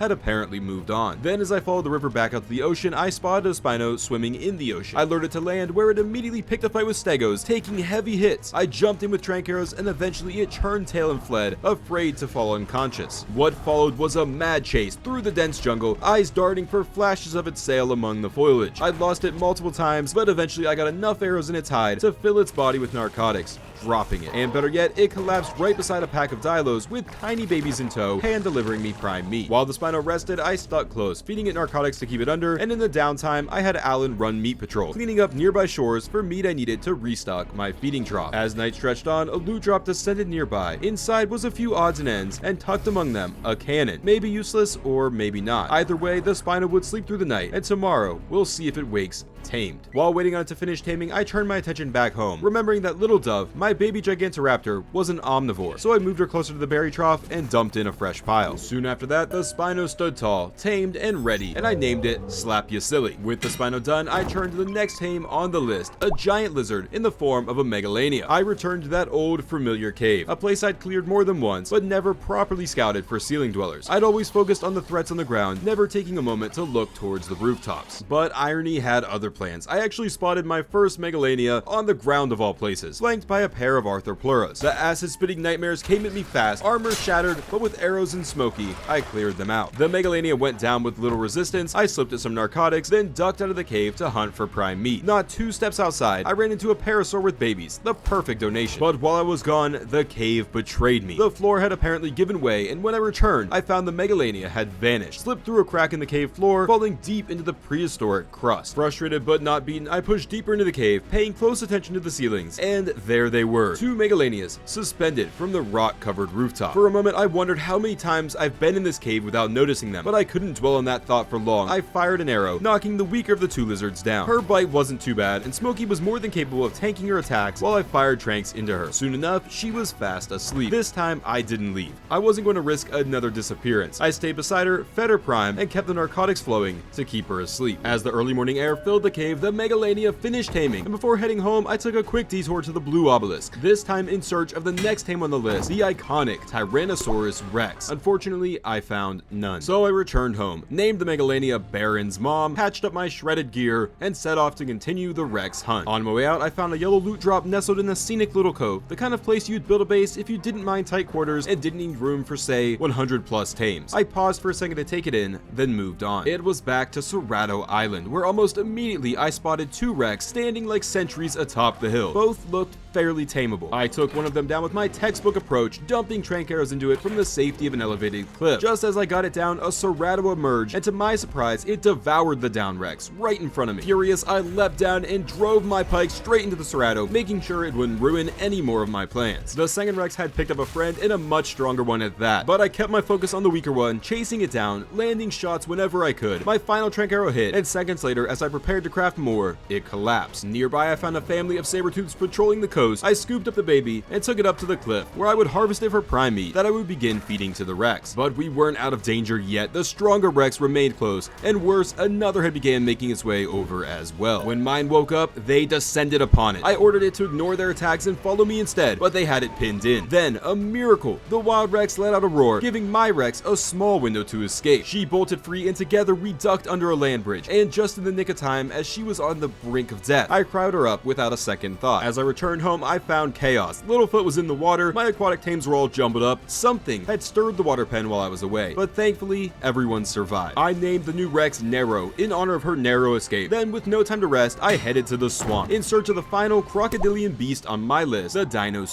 I arrived back at the swamp, where in almost no time at all, I spotted one that wasn't a bad target, but I decided to keep looking for something a little weaker. My search continued, and shortly after, another dino creeped out of the tree line, startling me. This one was a much better target. Nearby, a herd of mammoths with a baby caught my eye. Before I could act, a Utayrannus stormed onto the scene, scattering everything. I crept up the ridge to safety, where I spotted a baby direwolf. I pounced and piked it, but didn't get quite enough meat. Then, to my surprise, I returned to find the mammoths had fended off the Uti. All that remained was one mammoth squaring off against 2 Carnos. I jumped in, pike in hand, and fought beside the mammoth, downing the Carnos, one of which had a baby with it, who I carved up for prime, sparing the mammoths as we parted ways, silent allies of the frost. Back in the swamp, I found the croc again, mid-break dance. I found a nice little patch of land that would make for a good spot to try taming it, but I wasn't wearing ghillie, and as I approached the dino, it took notice of me. Then, before I could attempt a second approach, the dino entered a battle with 2 Dimorphodons, and to my shock, the giant croc lost. But I wasn't about to let this day end in failure. I turned my attention to the water, searching for leeches, expecting they'd likely find me before I found them, which they did. 2 latched on a smoky, and I had to light them on fire to get them off. With the smell of burnt fur still in the air, I found another leech and attempted to lure it out of the shallows, but as I dove in to get a better view, it latched onto my flesh. A sickening wave hit me instantly, but through the sickness, I noticed another leech emerging from the water. I dropped a fish basket, trapped it, then scrambled to make a fire to burn the leech off of me. It worked, but the disease lingered heavy in my veins. Realizing I would need to better prepare for taming the giant croc, I got ready to head home, but before I departed, I snatched up a snail that had been hanging out with us. Now that I have veggie cakes at home, I could tame one. Except Creamsicle had other plans. After a brief pit stop to rest her wings, she misunderstood my commands and spiraled straight through the snail, killing it. So we went back to base, where I scrapped together just enough polymer to finish my missing ghillie gear. Then I released the leech into the water pen, and of course, named it Fleshlight. I started the next day gathering everything I needed to cook up some kibble for the Dino Suchus, but I hit a snag. No rare mushrooms. That meant a trip back to the crystal-rich hilltop, where I loaded up not just on mushrooms, but extra metal too. Back at base, the kibble simmered while I tossed the metal into the forge and threw meat on the fire. Between batches, I packed a mortar and pestle, trying to prepare for an antidote to finally get rid of the cursed swamp sickness, but I was still short on rhino horn and a few mushrooms. Once the kibble finished though, I flew straight back into the foggy swamplands. I arrived to find the trees shaking and heard the deep snap of jaws closing. Out came a Dino Suchus, one who would make for the perfect second attempt. It sunk down into the shallows, jaws agape, and I cleared the brush to approach slowly. I fed it a single piece of kibble, which nearly tamed it. It circled around the area a few times before relaxing, and I would approach again slowly. I set the kibble down inside its open jaws, and when it snapped shut, it was tamed. With that done, it was back to the frigid mountains, where I baited a pack of wolves into a fight with a woolly rhino. As the rhino fell, I swooped in and recovered the precious horn. From there, I made a short flight to a cliffside perch overlooking the swamp. Here, I set up a quick makeshift drug lab, crafting the antidote I needed to cure my sickness. With the chirping of swamp creatures below, I downed the brew, and finally, the swamp sickness was gone. Then, before leaving the swamp for good, I spotted another snail. I let Creamsicle scoop it up, hoping this one would have a better fate than the last. After a quick stamina break, disaster struck again. Another miscommunication between me and my mount. Just like that, snail number 2 was gone. Another innocent casualty of Creamsicle's spin attack. But I couldn't dwell on it. Back into the swamp I went, and it didn't take long before I spotted another snail. This one under attack attacked by a baryonyx who was prying at its shell like a can of sardines. I dove in and lifted it out of danger. I managed to get this one back to base and put it to sleep with one arrow, fed it a sweet veggie cake and then another, along with some narcotics to keep it under. While waiting on it to tame, I named the Dino Big Mama. The snail finished while I was doing that, and after dropping it into the safety of the box, I named it Gary. With that done, the next tame on my list is the Quetz, and I had a special plan for it. I sent out my gathering crew, fiber from my bear, stone from my doed, wood from my mammoth. Back at the smithy, I combined everything to craft a ballista turret, but I needed obsidian for the chain bolas. I remembered spotting some slick black rocks while on Skull Island, so I made the flight over, and sure enough, when I cracked them open, they were obsidian. Back home, I used what I gathered to craft 2 chain bolas, repaired my crossbow, and stocked up on stone arrows I needed to craft a grappling hook, just in case plan A doesn't work. Then came pieces I would need for a trap, as well as my spiked walls I would need to protect the Quetz. With everything in tow, Creamsicle could barely fly, but we made our way to the jungle regardless, searching for the Quetz I spotted not long ago. As I landed for a stand break, there it was, the Quetz flying straight toward me. I scrambled to set up my ballista, but before I could, it churned. Eventually, it made its way towards another cliff. I got the ballista quickly built and loaded it with a chain bola, aimed and fired.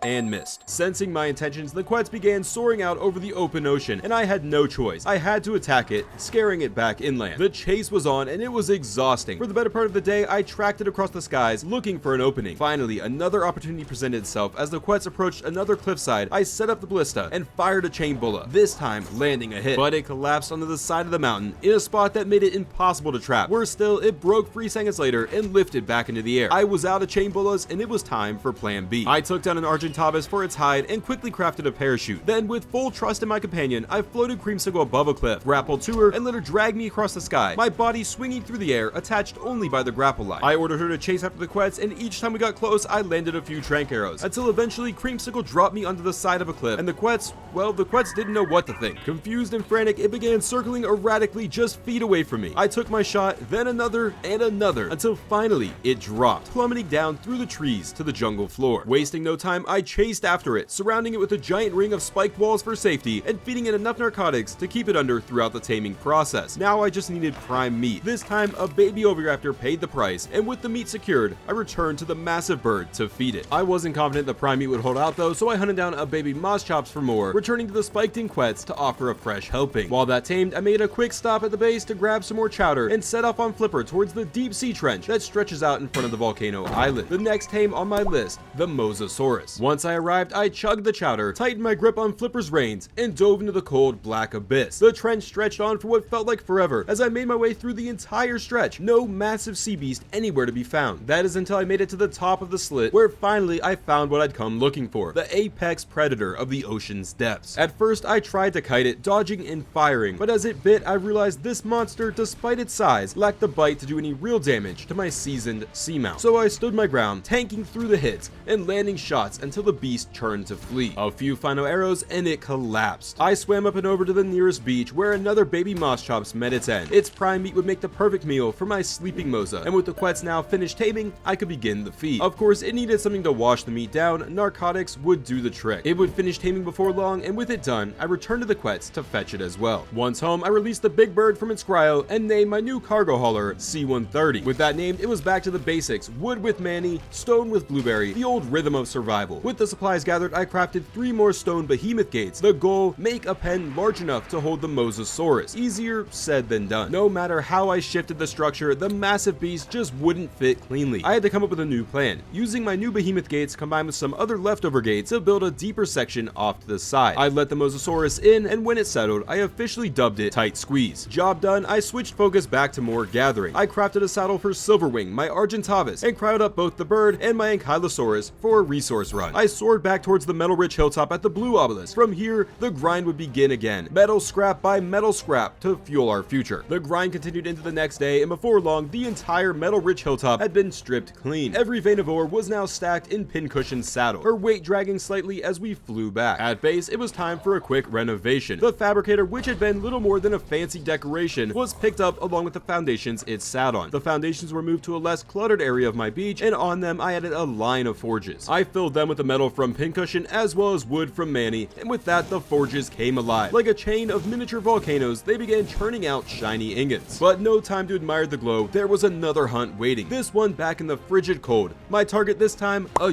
Tyrannus, the feathered king of fear. The mountain, however, was eerily quiet. No great roars echoed through the cliffs, no icy wind chased by shrieks. It was just me and the snow and silence. Then as the night came to a close, I heard it, the unmistakable call of a Yeti, but it was distant and distorted. I couldn't tell if it was echoing from the swamp below or rolling down from the mountainside, but at least I knew there was one out there. Before I could find the Yeti though, I spotted something else, a suspicious mound of dirt nestled on the side of a sheer cliff face. It looked like a Per Lvl packed trap, but after making a few passes with no jump scares, I began to doubt it. Then, like a fur-covered landmine, it exploded out of the earth, knocking me clear off of my PT and sending me tumbling into the waters below. Disoriented, soaked, and scrambling for life, I fended off a saber-tooth that must have smelled my panic. The Per Lvl joined in, attempting to take me down, nipping at my bum as I tried desperately to remount my flyer. I managed to escape and lured it towards a small clearing in the swamp, but any hopes of knocking it out vanished as a Caprosuchus and a Sarco came crashing in. So I pulled it towards another section of the swamp and began letting arrows fly. I missed one after another, and unimpressed with me, the Per Lvl turned its attention to a woolly rhino. The rhino didn't flinch, and a few seconds later, the Per Lvl went limp. I thought the day was lost, but then I spotted a Tyrannus, but it was massive, stronger than anything I wanted to mess with right now. So I continued my search, and again, the snowy cliffs that once echoed with roars of terror were now quiet. It made sense though, as apparently the Tyrannus had migrated, now nesting in the swamps instead of the tundra. And that's where I found what I was looking for, another Yeti, who of course would instantly get itself trampled by mammoths. But back up in the cold woods of the mountain, I spotted another, and this one was an ideal target. I began the hunt from the cliffs, keeping out of range of its fear-inducing scream. Slowly and carefully, I put arrows in it until it ran. Through trees and bushes, I chased it, landing arrows whenever I could until I was completely out. Then, just as I was preparing to restock my supply, I saw it, collapsed in the bushes, its roar finally silenced. The Yeti might have fallen, but the local wildlife had shown up to try ruining my tame, so I did the only logical thing. I lured the chaos off a cliff, watching it tumble into the abyss below, far away from my prize. Back in the swamp, I tracked down a mother Phiomia who was putting an absolute beating on a Titanoboa who had slithered in for the kill. She fended it off like a champ, only to fall to my pike. Her baby followed shortly after, a necessary offering of prime meat to my sleeping Yeti. It ate, it stirred, and it rose tame. I took it back to base where I would name it Mona Lisa, beautiful and terrifying in equal measure. With that done, I pulled some cold beer from the bin and jarred whatever I had fermented in the barrel, not to celebrate our latest tame. No, this we needed for our next tame on the list, the Dinotherium. I'd been chased by enough of them to know exactly where to look. Sure enough, on Blue Obelisk Island, a small herd was grazing. The weakest one broke off from the group, and I lured it across a narrow stretch of water to a quiet island getaway. Just me, the beer, and a creature big enough to stomp my ribs flat. I approached with pint in hand, and he lost it, raging like I had just spilled his drink. That doesn't seem good.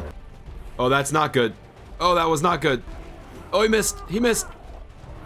Yeah, we gotta go! I tried again, but brother simply did not want to share a pint with me. Thinking maybe it was a him issue, I returned to the herd. Eventually, one of them peeled off from chasing me, and after leading the other, stronger one further down the beach, I returned to attempt bonding with the weaker of the two. But again, this one wanted nothing to do with me, raging out at the very sight of me holding a beer. I tried again with the third Dinotherium, beer in hand, hoping to make a friend, but again, I was rejected. That's when it clicked. They weren't turning down the beer, they were turning down me. The beasts were proud creatures who only respected the most powerful of survivors, someone with real strength, which for now wasn't me. The worst part, I wasn't even close. Alright, so obviously the Dinotherium has become a bit of a roadblock in my plans to complete this challenge. It was recently added to the game, and I've yet to actually tame one and had no idea about the level 95 requirement. Obviously, I knew you had to be that level to craft a saddle, but I had no idea you actually had to be that level to even try taming it. And with it being day 91 and me only being level 79, the chances of me getting to level 95 on a map with no explore nodes is, well, basically not going to happen. So the Karchar, the Tuso, the Dinotherium, the Giga, the Shasta, and the Titanosaur are all going to be failed tames at this point. But don't click off of the video yet. We still have a handful of saddleless tames that we can get to, including the cat, which at the time of recording this had literally just been added to the game. And I also came up with one fun little idea to try getting us to level 95. So stick around, let's see if we can get there, and let's finish this thing off. But I wasn't giving up. Just up the beach, I spotted one of those large, powerful raptors. Desperate to prove myself to the massive elephants, I challenged the beast head-on with nothing but my pike. Sticking tight to its heels to avoid its teeth and claws, I drove my pike in again and again until eventually the beast collapsed. But even this was not enough to prove myself, so I shifted focus to tames not requiring saddles. Up the beach, I found a Rex with a baby. A pack of angry seagulls swarmed me mid-hunt, but I fought them off and brought the Rex down. The baby was mine. The professor had warned me that there was no claiming baby creatures, but surely he meant for completing research, and with the Rex already documented, I figured this was okay. As I continued searching for babies, I took down another Rex, and the victory moved me one step closer to proving my worth, but I was still a ways off. Another Rex with a baby would appear shortly after that. Desperate to protect its offspring, the parent tore through my armor before I finally felled it, and as the baby cried out for its parent, I claimed it as my own. With the 2 new babies in tow, I headed home, where I would craft some stone structures needed for another trap. After repairing my armor and packing a bag full of chitin, I headed off towards the redwoods for 2 more saddleless tames, the poisonous Troodon and the rarely seen Archaeopteryx. Just as I arrived, the sun crept up through the trees, forcing my hand. Troodons are nocturnal predators, and taming one in daylight would be a waste of time. I'd have to wait for nightfall. In the meantime, I scouted out a group of Troodons along the beach, and among them a worthy target. First though, I would need to thin the pack. One by one, I plucked the stronger Troodons with creamsicle, carrying them off to the sea and drowning them in the waters like that one scene from Jurassic Park 3. With them out of the way, I scooped up one of the weaker members of the pack and dropped it inside a trap for safekeeping until nightfall. While waiting, I turned to a task I'd been dreading, scouring the redwoods for an Archaeopteryx. The thought of locating one of the smallest creatures among the thick forest seemed impossible, but luck was on my side as something caught my eye as it fluttered through the sky between the massive trees. It made its way down to the ground and I followed, and with a few quick trank shots, it was down. Then came chaos. A terror bird stormed onto the scene, attacking my pteranodon. I would fend it off easily enough and return to what I was doing, feeding the Archaeopteryx its preferred food, chitin. Before long, it had finished taming and another creature to be scratched off my list. With that done much faster than I expected, I still had time to spare till night, and so I headed back to the tundra, scanning everything and anything that looked like a mound in hopes of finding another Per Lvl. I would leave without finding one as night set in and the Troodon was ready to be tamed. I arrived back at the Troodon trap, baby Rex in tow, ready to make this nightmare of a tame finally happen. I tried tossing the baby into the trap, but of course it landed just outside. So I had it follow me up the ramp. I leaped over the open trap and the stumpy-legged Rex fell right in. Only problem is the Troodon just kind of stood there completely uninterested. Figuring the trap might be the issue, I picked it up to let them bond naturally, but the Troodon had zero interest in the baby. It was only interested in tearing me to shreds. While I was still trying to get it to attack, the second baby, my backup sacrifice, died of starvation. Eventually, I got the Troodon to land a single hit on the first baby, which freaked out and ran straight into a dire bear. I tried pulling the bear off with creamsicle, but it was too late. The bear mauled the poor thing before the Troodon could make any taming progress, and just like that, I was out of sacrifices. So I scooped up another weak Troodon and headed home, opting to build a new trap one island over, close enough to base, but far enough away that I wouldn't risk a disaster. Then it was off to the lava island again to hunt for new baby Rex. I found one nestled on a mountainside with its mom, parked my pteranodon on high ground, and dropped down, stabbing the mother while she stared up at my bird. Eventually, she fell, and the baby was mine. Later, I found another Rex and used a tree for cover while I whittled it down. It got mad and tore the whole tree down, but I held my ground with my pike and claimed yet another baby. I stopped briefly to check in on the Troodon, and sure enough, it was still chilling in its box. So with some daylight left, I flew over to the blue obelisk, hoping to find a baby Bronto. No luck there, but I did stumble across another Rex with a baby, cleared out a few raptors, brought down the Rex, and secured one more tiny sacrifice. Back home, I quickly switched to Silverwing, knowing her grip was strong enough to carry the baby Rex, which would allow me to drop them into the trap. I released the first baby Rex and gave it a couple love taps, first with my fist, then with a hatchet, to soften it up. Still, the Troodon wouldn't bite, so I swapped one of the trap's walls for a door, hoping maybe easier access would inspire violence. Nope, the Rex just slipped out and starved to death before the Troodon could land the fatal blow. I started the next day making a minor change to the trap, adding a railing in front of the open doorway to keep future sacrifices from slipping out. I then trapped the Troodon again and got another baby Rex in position, but as usual, the Troodon barely nipped at it before the poor Rex starved to death. Frustrated but determined, I went to prepare the third Rex when the Troodon Houdini'd its way out of the trap, and now daylight was breaking. Still, I wanted to test something. I took down a nearby mama trike, claimed her baby, and tossed it in the trap despite it being daytime. Miraculously, the Troodon actually attacked it. We'd have to wait until night for it to be worth it, but it was a good sign. Not far off, I spotted another trike with two babies, so I took out the parent and claimed both. My baby army had began to grow. Back at base, I named my Archaeopteryx Archie and reinstalled the fabricator on the raft, using it to crank out as much polymer as I could and turned that into a fresh stockpile of cryopods. If I was gonna feed this Troodon properly, I'd need to abduct a small army, and that's exactly what I did. I started with a Therizinosaur, taking out the mom and scooping up the baby. Then a Chalico tried to defend its own by hurling what I hoped was just mud at me. It didn't matter, the Chalico fell, and its child joined the collection. I steamrolled through a whole family of trikes next, then another Chalico, and finally a Stego. By the end of the day, I had a full-blown baby brigade, prepped and ready. Night was setting in, and it was feeding time. This time, the Troodon will surely be joining my ranks. Heavily armed with babies and high hopes, I returned to the Troodon, where I would start with dropping in the first Chalico baby. But once again, it just stared blankly at the poor creature until it starved to death. I tossed in another Chalico baby and then lost my footing, falling into the trap with them. The Troodon would attack me, and I would slip out through the opening, but not before it filled me with enough poison to cause me to pass out in the sand. As I slept peacefully, the Chalico starved as well. I figured maybe the trap was the issue. Maybe there wasn't enough room for it to properly fixate on its prey. So I went out with Blueberry, gathered a heap of stone, and crafted an extension to the trap. Desperation was setting in, and I was ready to throw everything I had at this pest. I dusted off a whole stockpile of Mosschop's eggs, fired up a campfire, and began incubating the eggs next to its warmth. I sat patiently watching as the eggs wiggled back and forth, waiting until just before they hatched to pick them up, saving them for later tonight. When night fell, I tossed in a baby Triceratops. The Troodon responded the only way it knows how, by trying to murder me. I swapped it out for a baby Therizino, same result. At this point, it was becoming clear that this Troodon had better morals than me, completely opposed to the thought of harming these poor younglings. So it was time to shift focus to something bigger. I crafted a fresh set of stone gate frames, cryoed up Bop Top, and headed off to a nearby island where I'd recently seen a Spino patrolling the shallows. Sure enough, the Spino was still there. I quickly set up a trap along the shoreline and started the delicate dance of baiting it onto land. It took the bait, but refused to walk into the trap, so I brought in the muscle, Bop Top. She took the hits like a champ while I dropped down gates around the Spino. I had it trapped until it just sort of walked right over them and out. Second time's the charm though. I tried again, and this time it was stuck. I pumped it full of trank arrows, watching its vitals closely until it finally hit the dirt. It would need some narco berries to keep it asleep, and once again, Bop Top was ready to prove herself, gathering berries in the bunches. Then as I headed back to base, I stopped off to grab a yellow supply crate, and inside was something that would have been great to have much sooner.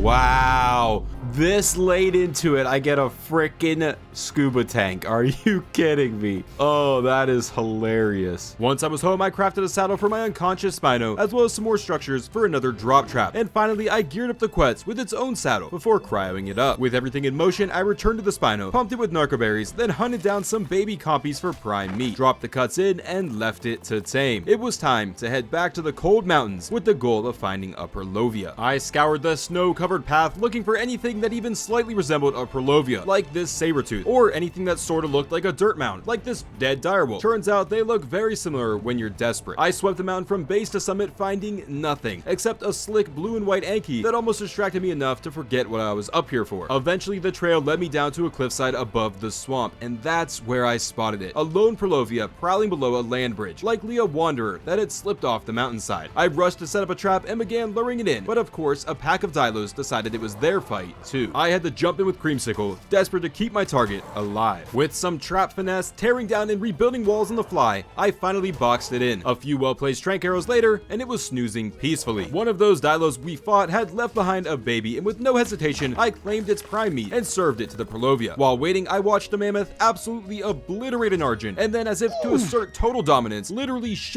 on the bird's corpse. When the taming was complete, I cryoed the Perlovia and returned to the Spino, who had finished taming as well. After making a quick stop at base to name the Perlovia Furry Diglett, it was time to return to the Troodon situation. This time I brought out the Spino, trying to knock it out to act as an easy sacrifice, but the narco berries were too slow, so I escalated to tranks, shot after shot, yet somehow the Spino remained standing. The Spino was still staggering from the tranks I'd pumped into it yesterday, torpor slowly building, but too slowly. I didn't have time, so with a pit in my stomach, I shoved my pike and hatchet into the Spino's thick hide, whittling its towering health down to a sliver. Then I opened the trap. The Troodon slipped out of its pen like a shadow, dancing beneath the great beast's feet. A few quick lunges, a few bites, and it was over. The Spino collapsed, lifeless, and the Troodon stood victorious and tame. Only as I carved the prime meat from the Spino's massive corpse did it hit me. I had never even named it. Back at base, I made sure to name the Troodon. Didn't have to be that hard, because truly, it didn't. With that out of the way, only one tame remained that I could actually secure at this point, the cat. But I had a second plan simmering too. I gathered what I'd need, trap pieces, a freshly repaired bow, and crafted a Thylasaddle before cryoing the beast for the road. Then I flew off towards the Blue Obelisk, beginning the search for my feline final tame. I combed the plains and jungles all day, even switching to the Thyla to bring myself closer to the action. As night fell and I paused to rest, I found myself a front row seat to a stunning display. An entire herd of Brontos in perfect sync, fending off two rampaging wrecks. After dealing with the Brontos, one of the wrecks made its way down to the beach, where the same Dinotherium that once refused my offering now found itself on the menu. I tried dealing with the Rex from the back of my Thyla, but the beast kept gorging on every creature in sight to heal itself, nearly taking my Thyla down in the process. I had no choice. Dismounted, pike in hand, and finished the fight the old-fashioned way. Not long after that, another battle broke out, this time with a raptor, and as the dust settled, I saw it. Quietly trotting through the sand, the final creature I could actually tame at this point, the cat. I scooped up the little fella and headed to the redwoods. The mission was clear. Take the cat to the redwoods, find a titanosaur, trap the cat for safekeeping, bring the titanosaur to the brink of death, tame the cat for that sweet boost to my experience, then finish off the titan, and surely that would prove myself worthy to the Dinotherium. With the cat cradled in my Pteranodon's talons, I scanned the towering trees for a titanosaur. Every few minutes I'd land for stamina, as one misstep, one drop, and the cat could vanish into a pit of terror. And wouldn't you know it, on one of our breaks, it did. It bolted from the cliffside, straight off the edge, tumbling what felt like a mile into the thick foliage below.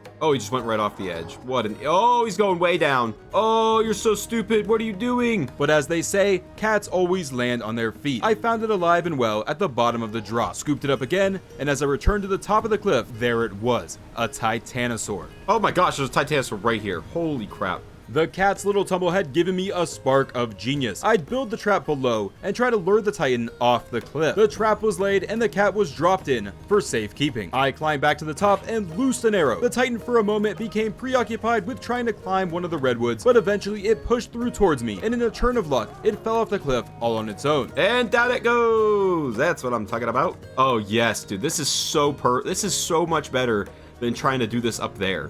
With, like, in the redwoods, with all the junk that is involved with the redwoods, this will be so much better. That boy fell fast. So it was out with my Thyla to begin bleeding the massive herbivore. The battle raged on into the following day, with each bite chipping away another chunk of its health. I checked its vitals, and sure enough, it was already halfway down. It was a dance of tactics and patience, landing bites from all sorts of creative angles, sprinting away to keep from being crushed by the colossal beast. A second check of its vitals, and the beast was nearly there. With the titan barely holding on, it was time to execute the plan, hunting down a family of bears and harvesting the baby for prime meat. It felt grim, but I had a plan to complete. I returned to the titan, giving it a final shot to bring it near death, and raced back to the cat. I offered the first piece of prime to my feline companion, but it was hungry, and it would take several more. A few feeds later, and the cat was tamed, and with it came a surge of knowledge. My implant lit up, and the experience boost was coursing through my veins. Back to the titan, I checked its vitals one last time, and it was on. I emptied volley after volley into the behemoth until it let out one last bellow and began to flee. Arrows flew as I chased it down, and finally, after everything, it collapsed. Oh, there it is, baby. There it is. Let's see. Oh my gosh. Moment of truth. Here we go. Did that give me enough levels to reach 95 with the XP boost, taking down a titanosaur? It did not. Not even a titan kill was enough to prove myself worthy of taming a Dinotherium. And just like that, the time I was given to complete the research was coming to an end. I returned to my island, and the winds felt a little colder now. There, I looked down at the newest member of my team and gave it a name it truly earned: Titan Slayer. All I could do from here was pet my newly tamed kitty and accept my truth. I was stranded here in these wild, unforgiving lands. Alright everyone, so that is the end of the challenge, and yes, we failed to tame every creature on the map. We did manage to tame 97 of the 103 creatures I was trying to tame, which honestly, as someone who hasn't tamed a lot of the creatures we went after, I'm actually really proud that we managed to get 97 of them. And while there are 4 other tames that I technically could have tamed in the Pyromane, the Dreadmare, a Unicorn, and the Laurel, whatever, however you say that thing that brings you luck, well, the first 2, I simply decided not to include them because they are paid DLC creatures, and the other 2, I just was never going to actually find them. They're super rare spawns, and I was never going to search the entire map and locate one. With that said, this was probably the most fun I've had recording a video in a while. Like I said before, I haven't tamed a lot of the creatures on this list, and it was my first time going after them, so that was a lot of fun just experiencing these tames for the first time. And hopefully you all enjoyed the video as well. I tried to go with a more narrated approach to this video, trying to really tell you the story of my adventure rather than just a day-by-day catalog of what I did. If you did enjoy the video, please show me some support by dropping a like, subscribing for future videos, and leaving me a comment on what you thought and what you enjoyed. Thank you all so much for watching, and until next time, keep it crispy.